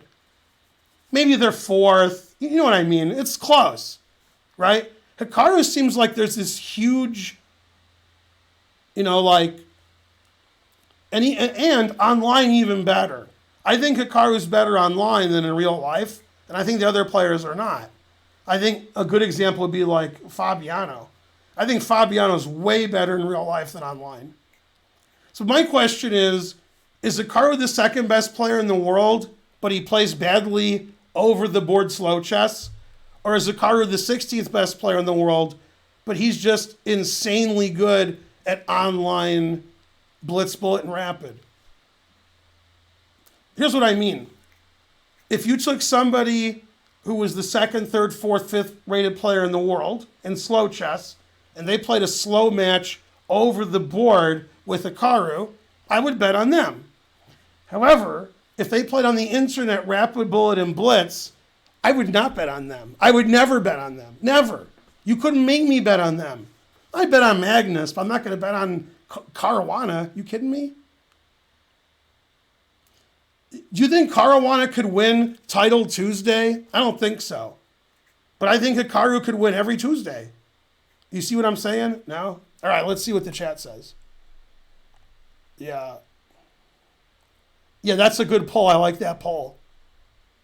So here's another question. If you went up to Nakamura and said, hey, is there a big difference between you and online Blitz, Bullet, and Rapid and over-the-board slow? Or would he say, no, I'm good at both? Or would he say, yeah, I'm a lot better at online Blitz, Bullet, and Rapid? I don't even know what he would say, because that just seems clear to me.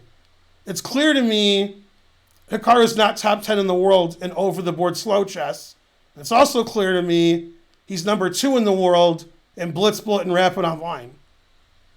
That and maybe 1, I don't know. Maybe he's better than Magnus at Bullet, I don't know. Yeah, I'm confused about that.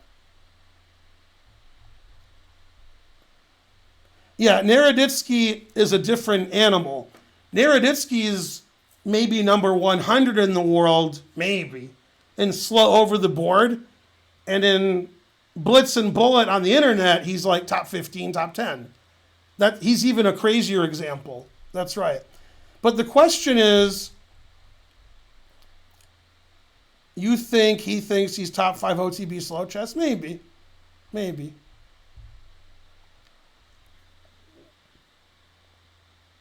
Naka was number 2, 3, 4 in the world like 8 years ago. And then his level of play didn't seem to get better. And other people's level did get better. So he went, he went from like 3 to 6 to 10 to 12, All right. It's not like he got worse. He just didn't get better. Although also, I don't think he's gotten better at Blitz and Bullet and Rapid online. He's just always been great at that. Naka himself said once he was in his late 20s, he was already worse at Blitz chess than his early 20s. Like Naka was saying 4 years ago, he wasn't as good as he was 10 years ago, in these disciplines. But we're not surprised that he beat Dubov 3-0. I mean, Dubov could have won also, but it's not surprising. Naka beats everybody online and everything. See, it's funny because if Nakamura was playing chess 30, 40, 50, 60, 70, 80 years ago, there's no online, there's no Blitz, Bullet, and Rapid, and nobody cared. Now, because of COVID, there's no over-the-board slow chess. So this is the Nakamura time. This is his time. Everything's online, everything's fast. I mean, it's like Nakamura started COVID. It's like it's been great for him. Caruana and Ding, and then the one time they played slow chess at the candidates, they played terrible. But in January, at Tata Steel, god damn, Caruana played good. You guys remember that? That's too long ago. January this year, Tata Steel, god damn, he played great. But yeah, I mean, Caruana can't play online Blitz or Bullet. You just can't do it. No good. Yeah. Yeah, but I'm not talking about the U.S. Championship. I'm talking about, put the top 20 players in a round robin in slow chess. You wouldn't expect Naka to come in the top 5. You might not be surprised, but you wouldn't be surprised if he came in like 13th. But if it was Blitz, Bullet, and Rapid, Naka's not coming in 13th. He's coming in first, second, or third. I mean, I don't know why. He's much better. I don't know why. Big money, $20. Why do you raise your fist on the Chess Life cover? Somebody has to. Thanks, Puzzle Pawn. I don't know. Yeah, and then we could have the same conversation about Naroditsky. Naroditsky's top 10 in the world, in my opinion, in online Blitz and Bullet. And then over-the-board slow chess, He is not. His is much different than Naka. His is crazy. His is like number 100 to like number 5. Yeah, that's weird. 300 Sentences. By Andrew Yang, I assume you mean Andrew Tang. Or are you talking about politics again? Right, Andrew Tang is even crazier than Naroditsky. Andrew Tang's like my rating over the board slow chess. But yeah, in bullet and hyper bullet, he's like number 1, 2, or 3. Yeah. Yeah, I don't know. That's very weird. Because the real Andrew Tang is the one who's my rating at slow chess. That's the real one. That's the one that matters. See, now Naroditsky, if he got better at chess, he could be top 20, top 30 in the world in slow chess. But Andrew Tang can't. Not in slow chess over the board. All right, you guys were begging to see this game, so I'm going to show you this game. Begging me. You guys were begging me. Begging. Although I can't figure out how to do it. Okay, I have to do this, and live chess, and Papa John's. Man, it's the Papa John's that's always killing me. The Sam Sevian game again? Man, that's a tough game. I guess I did everything wrong. All right. I fixed it. It's the one time I played Eric Rosen, and I actually asked him on the stream a couple of days ago when he rated me, and he said, yeah, that's the only game we've played. 2016 in one of the St. Louis Grandmaster tournaments. Yeah.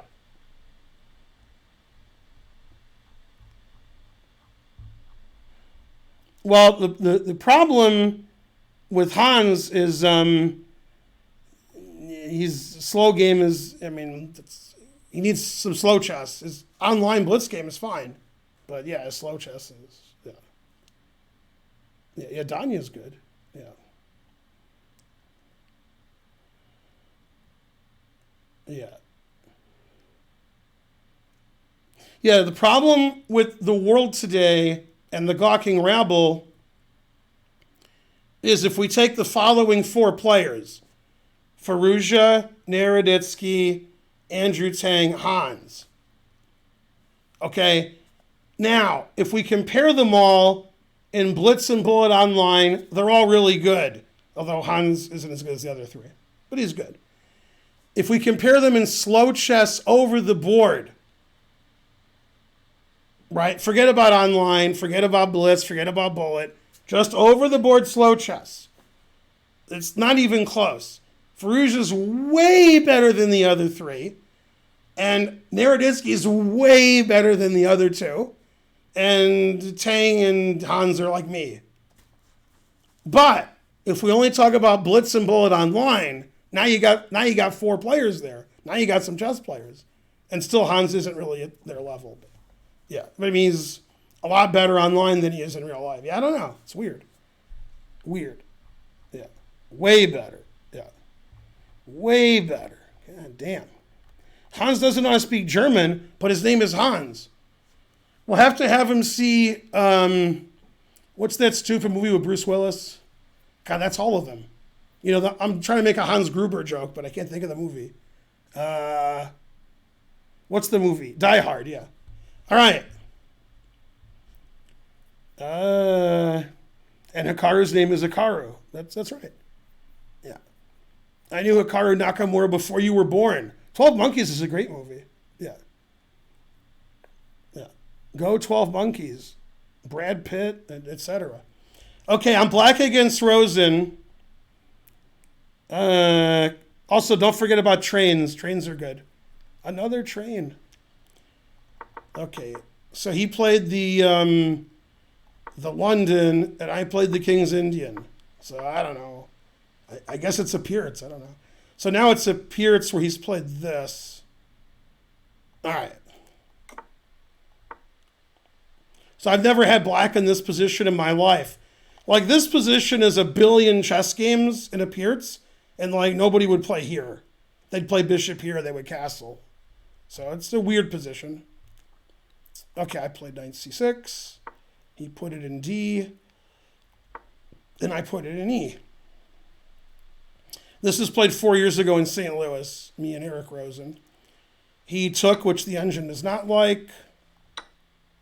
I took with the F pawn, which the engine does not like. It wants to play bishop takes, and it says that I'm slightly better. Queen D2, put it in H.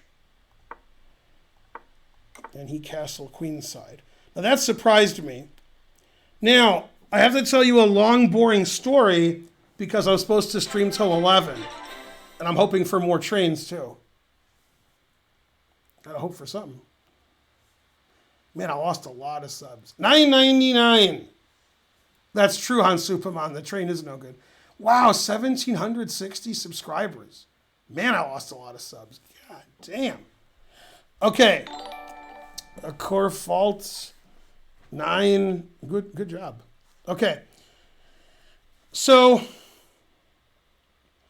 I've been doing this for 25 years. I sack a pawn on the queen side. I think it's stupid if my opponent takes it. My opponent takes it. I'm like, man, my opponent's stupid. And then the engine always says I'm wrong. Every time. And the last 3 or 4 years, I know that. And then when I do it, I'm like, this time, and then no. Whenever I play like A5 or B5 on the queen side, sacking a pawn, and they take the pawn, and I'm like, that idiot. The engine always says I'm wrong. Every time, in every position, in every opening. And sometimes I do it, I'm like, well, the engine's going to say I'm wrong, but whatever. And then it does, it says I'm crazy. And here's a very good example. The engine says I should play A6, and then, maybe B5 later. But I played B5. Like, why play A6? I'll just play B5. If he takes it, I got the open file to his king.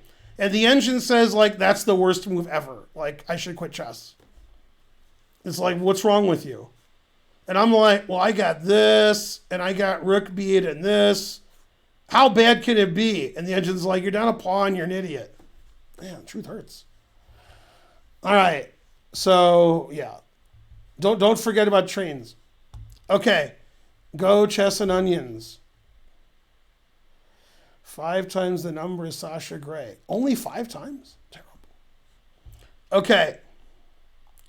So bishop takes b5. Rook b8. Look at that. Look at that pawn sacrifice action. Bishop a4. Once the bishop goes here, b5 doesn't really matter. Rook b4. Look at me. I'm Sandra Oh. A5. Look at that attack I got against Eric Rosen. Nobody can stop me. He sort of ignored my attack. So I played bishop here so I could get some b-file action. And the engine just says I'm lost. Like I'm down a pawn for nothing. I sort of agree with, I guess. Knight c5, confusing the audience. Obviously, if I take, he takes this. Always retreat.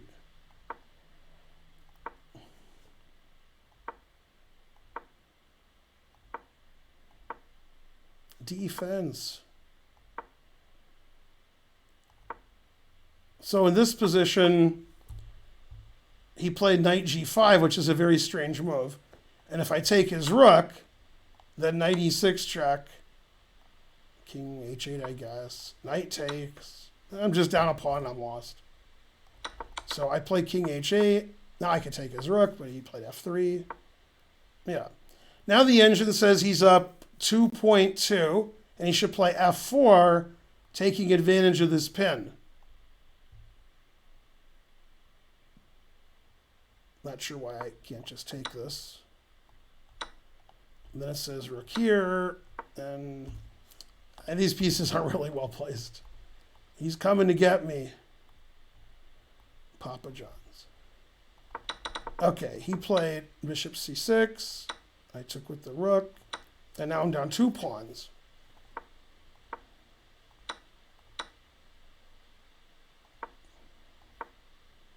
Threatens h6.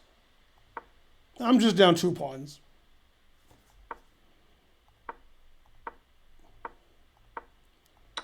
Still down 2 pawns.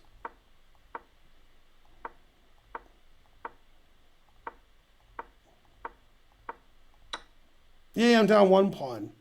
He can't play rook f1 because I fork and such. I'm only down 1 pawn. Still losing. The engine still says I'm losing.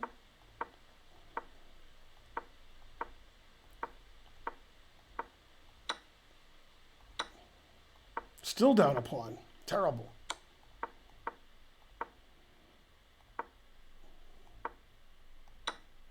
Yay, I equalized the material. Okay, then he blundered rook d8. So this is move 56, and the engine says after rook d1, it's equal, and he shouldn't let me take this pawn. Check, check. He can't play king b4, because I take on b2 with check. King c4, check. And now he made a mistake. He should play king c5, and it's equal, which is funny. Played here. And I stopped the mate, and now I'm better, because my king's safer than his. We both have 2 passed pawns, but his king isn't as good as my king. Yeah.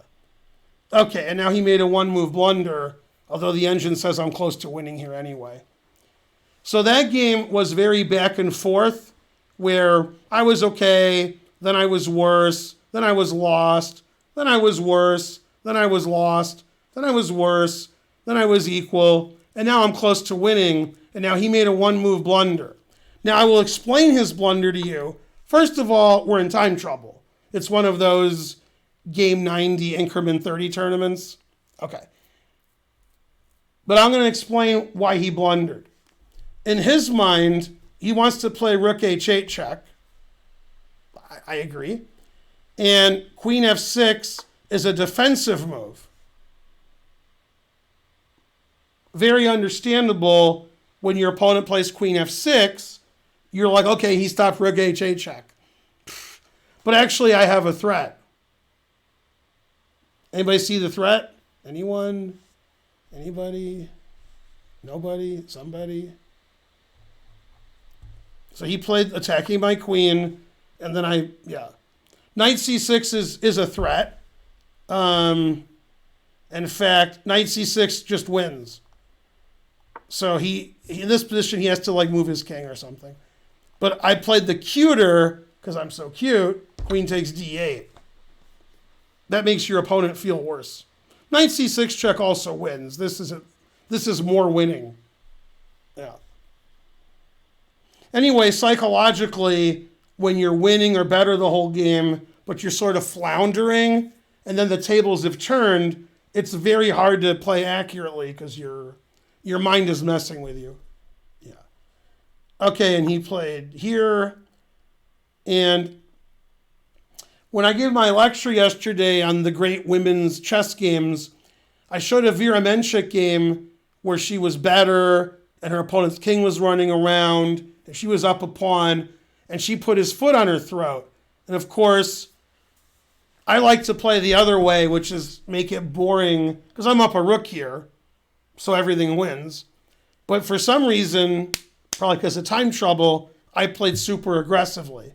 Instead of just making boring winning moves, I won immediately. Rook b3, and then I sacrificed a rook because obviously mate. And then if king takes rook, I check and mate, and if king goes somewhere else, I check and mate. Yeah. So here he resigned. Yeah, that's the only time I played Eric in a slow game, and he was not happy because I basically just played badly and was losing, and then I fought pretty hard. The game went on and on and on. We were in time trouble. He floundered a bit, and so forth. Yeah. Yeah. You had queen a4. Don't improve for me when I'm mating my opponent. Don't give me any of that. Yeah, that's right. They had to close the St. Louis Chess Club for an hour because he busted up the place. He was throwing things, chairs, breaking windows. They put him outside for a while. They had a security detail on him. They didn't want to arrest him. They fixed the top floor. He apologized, and that was that. That's nothing really happened untoward. All right, let's do some great report. I'm not so confident that I played well that game. I'm guessing he played better than I did that game. If somehow I could ever see the report. Okay. That Eric Rosen sure is a hothead is correct. Yeah. And what's funny was, after he was downstairs and they were fixing the top floor, he got on his cell phone and he called his homie and said, "You got to come over here and kick some ass with me." And John Bartholomew said, "Dude, I'm busy." So that was what was going to happen. And JB was going to show up and bust up the place too. Yeah. It would have been the Bartholomew Eric Rosen show. God damn. All right. I actually played 96.1 that game, and he played 84.4.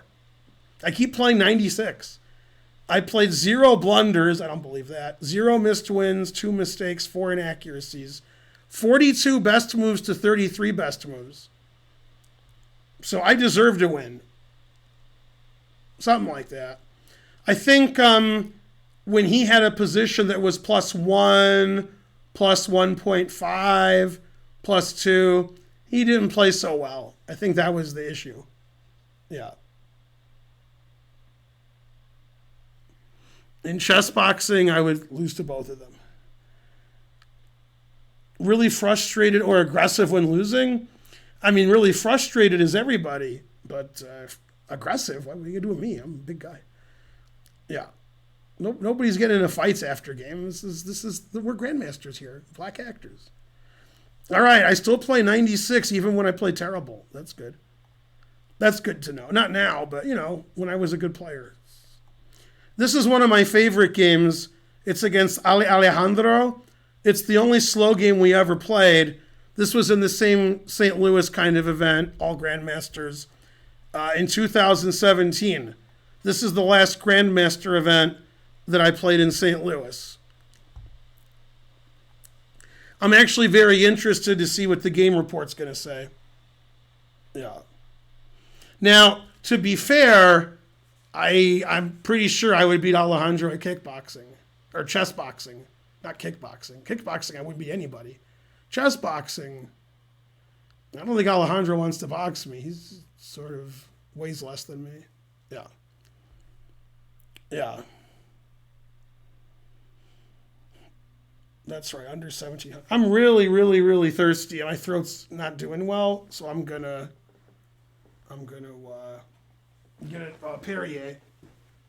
Now, this stream has a lot of viewers, so I'm gonna double Perrier it up here. In fact, let me triple Perrier it. I'm not sure if I can do that. This might be breaking some sort of laws. Yeah, hopefully they can get a train going. We can only hope. All right, how's that looking there? There we go. Man, Botez is jealous now. All right. So get that going.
Yay, I like that noise.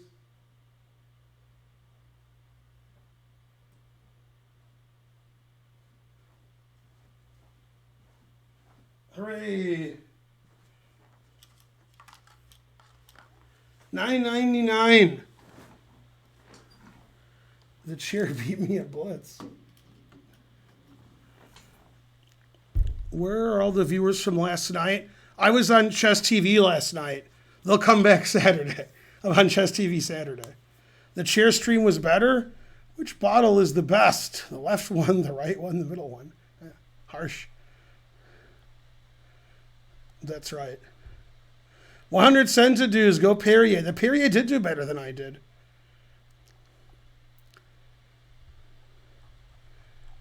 All right, that was a good something. The chair was named a Twitch partner. That's right.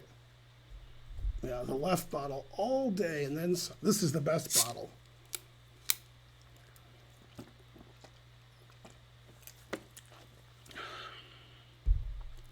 Don't call my name, Alejandro. Okay, I was white. And I prepared this for Alejandro. He plays this with black sometimes. He had played this against like Joel Benjamin or something. He only plays it against people named Benjamin. Put it in H. Two bishops, what else? And the bishop F1. All right, so this is very good for white.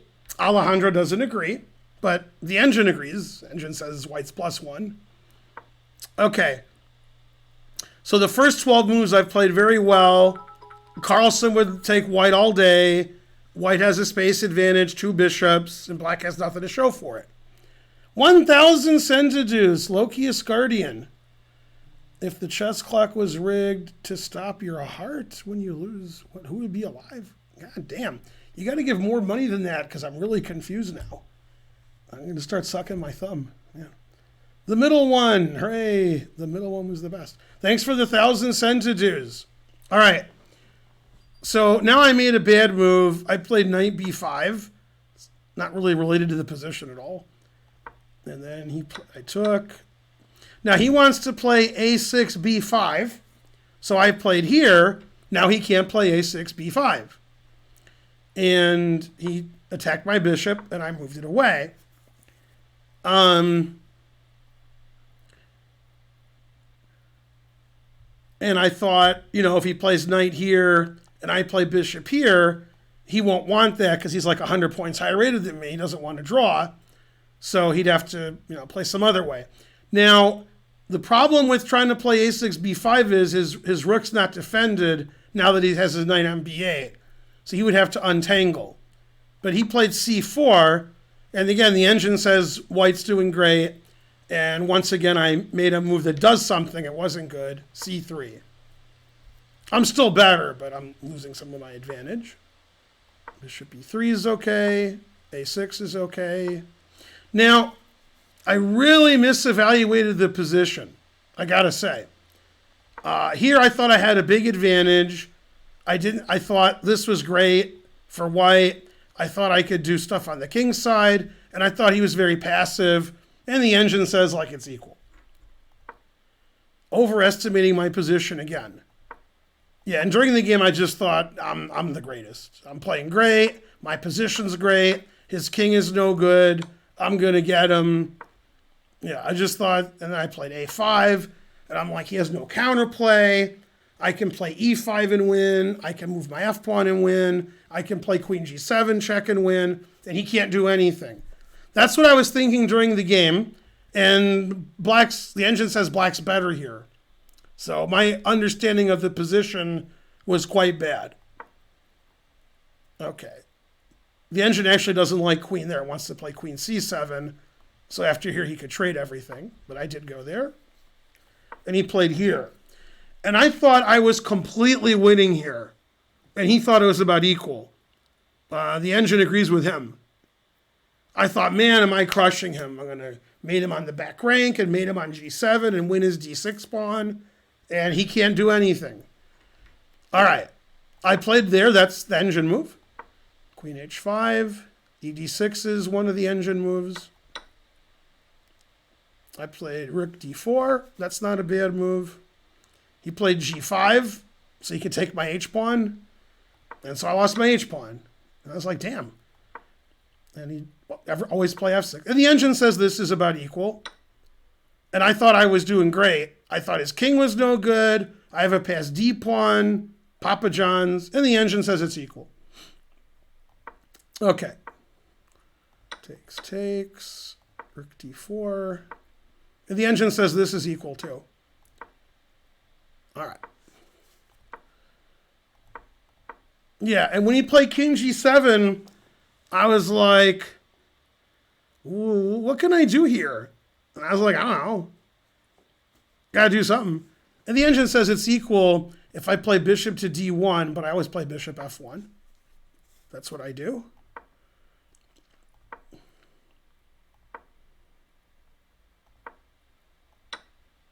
And then I sacrificed a pawn. I want to take that. Check. And this is also equal. So I'm down a pawn, but the engine says it's about equal. Threatening. Actually, I'm not sure what I'm threatening. Nothing, I guess. Perpetual check. And that move is a very bad move, probably losing. In this position, the engine says h6 and f takes g3 are both equal. And this move actually loses. And why it loses is very strange, although Spencer already pointed out why it loses, because Spencer remembers this game because it was a good game. Yeah. So in this position, when he played f3, he offered me a draw. And we both had less than 5 minutes. He had about a minute and a half, and I had maybe 4. And I thought for about 2.5 minutes. And I was like, well, I can't do anything, and he can't do anything. All right. And then finally I saw something to do, and I didn't see what he would do about it. So I was like, all right. So I actually made the right decision. And normally I don't turn down draws against higher rated players unless, I feel like I'm winning. If I think it's equal or I'm worse, I'm playing in a round robin, I'm an old man, and a draw Alejandro's good. But after rook e3, I'm going to play bishop h3 as he plays g4, and I found this idea b3. And the idea is if he takes it, bishop d3 check is annoying. And by annoying, I mean winning. And if he doesn't take it, I trade, and then I swing my rook around the b file and I win. And it turned out everything that I thought was correct. Because here I was like, I can't move my bishop, so I'm down a pawn, so why am I playing for a win? But then when I saw b3, I was like, oh, okay, maybe I can win because he can't move anything. He can't move his rook off of his knight because I'll take it. Rook c6, rook d6, I'm not afraid of that. Can't move his queen off his knight. Queen c6, I'm not afraid of that. What's his king going to do? His king's going to come get me? I'm not afraid of that. So he has no plan, but I have a plan. And once my rook gets here, that's going to be really bad for him. So it turns out I'm winning here, and everything I thought was correct, even in the time trouble. Always repeat. And then rook b1.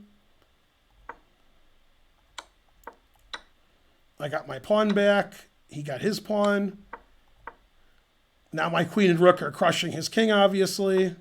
So he tried to trade. Never trade.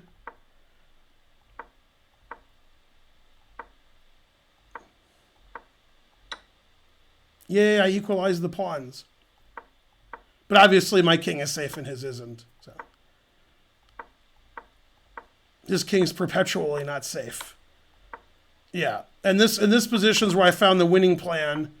Queen h4 check. And now the winning move, even more important than b3 in this position.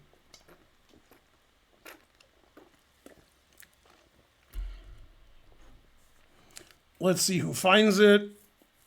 Still waiting for b3? Or maybe you said that before I played it. Yeah, I already played. Bishop h3. And all the king's horses. And it's funny, a lot of the games that I've shown you today, I don't want my king checked on some rank, so I put my rook there. That's why I played rook a1. Against Sevian, I played rook to the second and third rank, so my king could go over. Against Zlotnikov, I did that. Okay, he played for counterplay. And this is actually quite nice. In this position, I have 2 legal moves, and they both win, but this is better. Because if he plays rook takes rook, I have bishop h5 check, and I win his queen. And if he stops bishop h5 check, winning his queen, sometimes I can still use my rook to my advantage. So he threatened mate, and bishop h5 is mate. Bishop takes knight is mate, and this is the quickest mate. And then here he resigned. King g6, I have mate in 2. King f8, queen h8 is mate. King e8, queen e7 is mate. King g8, this is mate. And he can give all his pieces away, but he resigned here. And he was really mad after the game because he felt like I misunderstood the position, that he was always fine, and then he got a good position, and then he messed it up in time trouble. That's the way he looked at it, was he played better than me, he knew the position better than I did, understanding-wise, and he lost because of time trouble. That's the way he looked at the game. All right, let's see, but I mean, it was 71 moves, and it wasn't really like a boring ending like the other ones. And obviously Alejandro's a better player than I am, and so that, he didn't like hang a queen that game. I declined to draw and I won. So that was cool. Not for him. What's funny is, after one of the Sinkfield Cups, people were playing blitz chess, and I played 1 minute with Alejandro, and people were making side bets, and I beat him 5-0. But he probably had more to drink than I did. I think I had nothing to drink. Okay, I played 96.5, and he played 92.7. No wonder I win these games. I play better than my opponent. I had 43 best moves. He had 37. I had 4 inaccuracies. He had 2. I had 1 mistake. He had 2. I had no blunders. He had 1. So all those games, I think 96 was the worst that I played. I never look at these games in a report, the games that I played 5, 10, 20, 30 years ago. I won or I lost. I don't know. I look with an engine, but if I looked with an engine in the 1990s or 2000s, I can't trust that. I was better. No, I was never any good. So I guess when I play a good game and I beat a good player, I normally play between 96 and 99, I guess, in slow chess. Yeah. I did draw Hikaru, but I didn't win. Yeah.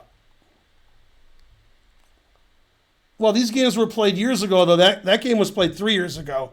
That's the last time I played in St. Louis in a GM kind of tournament.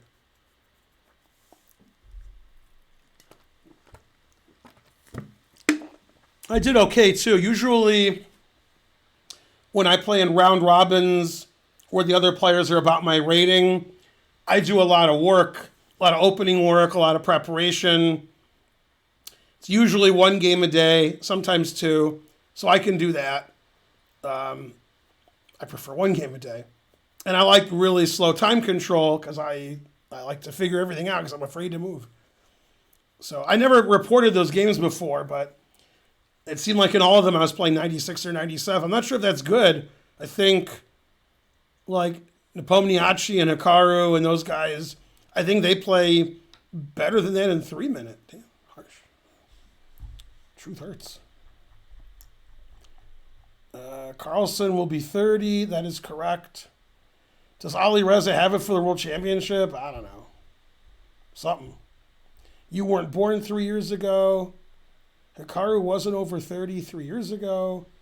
Draw against Hikaru. That's correct.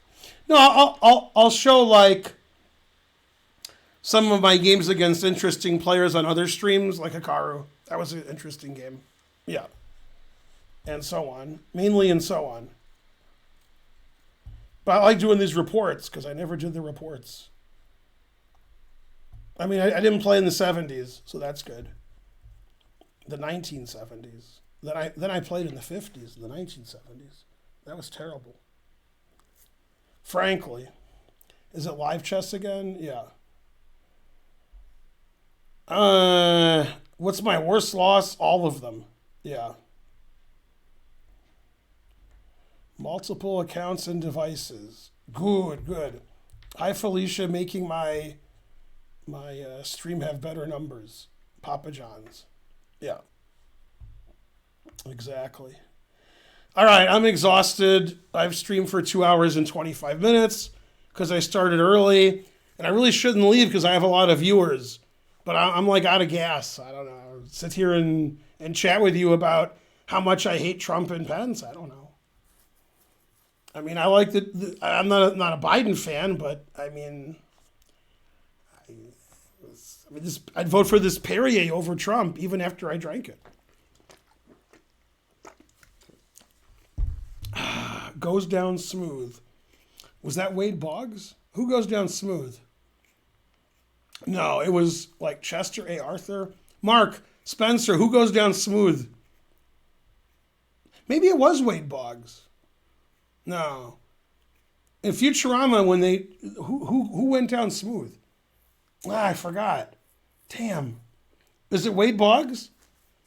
Because you could also drink the presidents, and there was baseball players. Yeah. Futurama is good. Wade Boggs goes down smooth. I like when Hank Aaron called his relative a fungo. That was funny. It was Wade Boggs. Yes. Goes down smooth. Yeah, they got Wade Boggs good and Sunny also. Last night when, Karen was asleep and we were watching Sunny, for no reason I watched The Night Man Cometh again. Because I was watching the previous episode and I was like, well, The Night Man Cometh is coming on. I guess I'll watch that. I've only seen it 20 times. Yeah, Boss Hog, that's a different. $9.99. Gas is $3.20 a gallon. What? Yeah, I live about 5 miles from here, so 3 gallons will get me home. Thanks, Han Superman. The episode before, The Night Man Cometh is the Extreme Home Makeover, which is also a very good episode. Must have been a good season. I was watching that episode. That's pretty good. Yeah.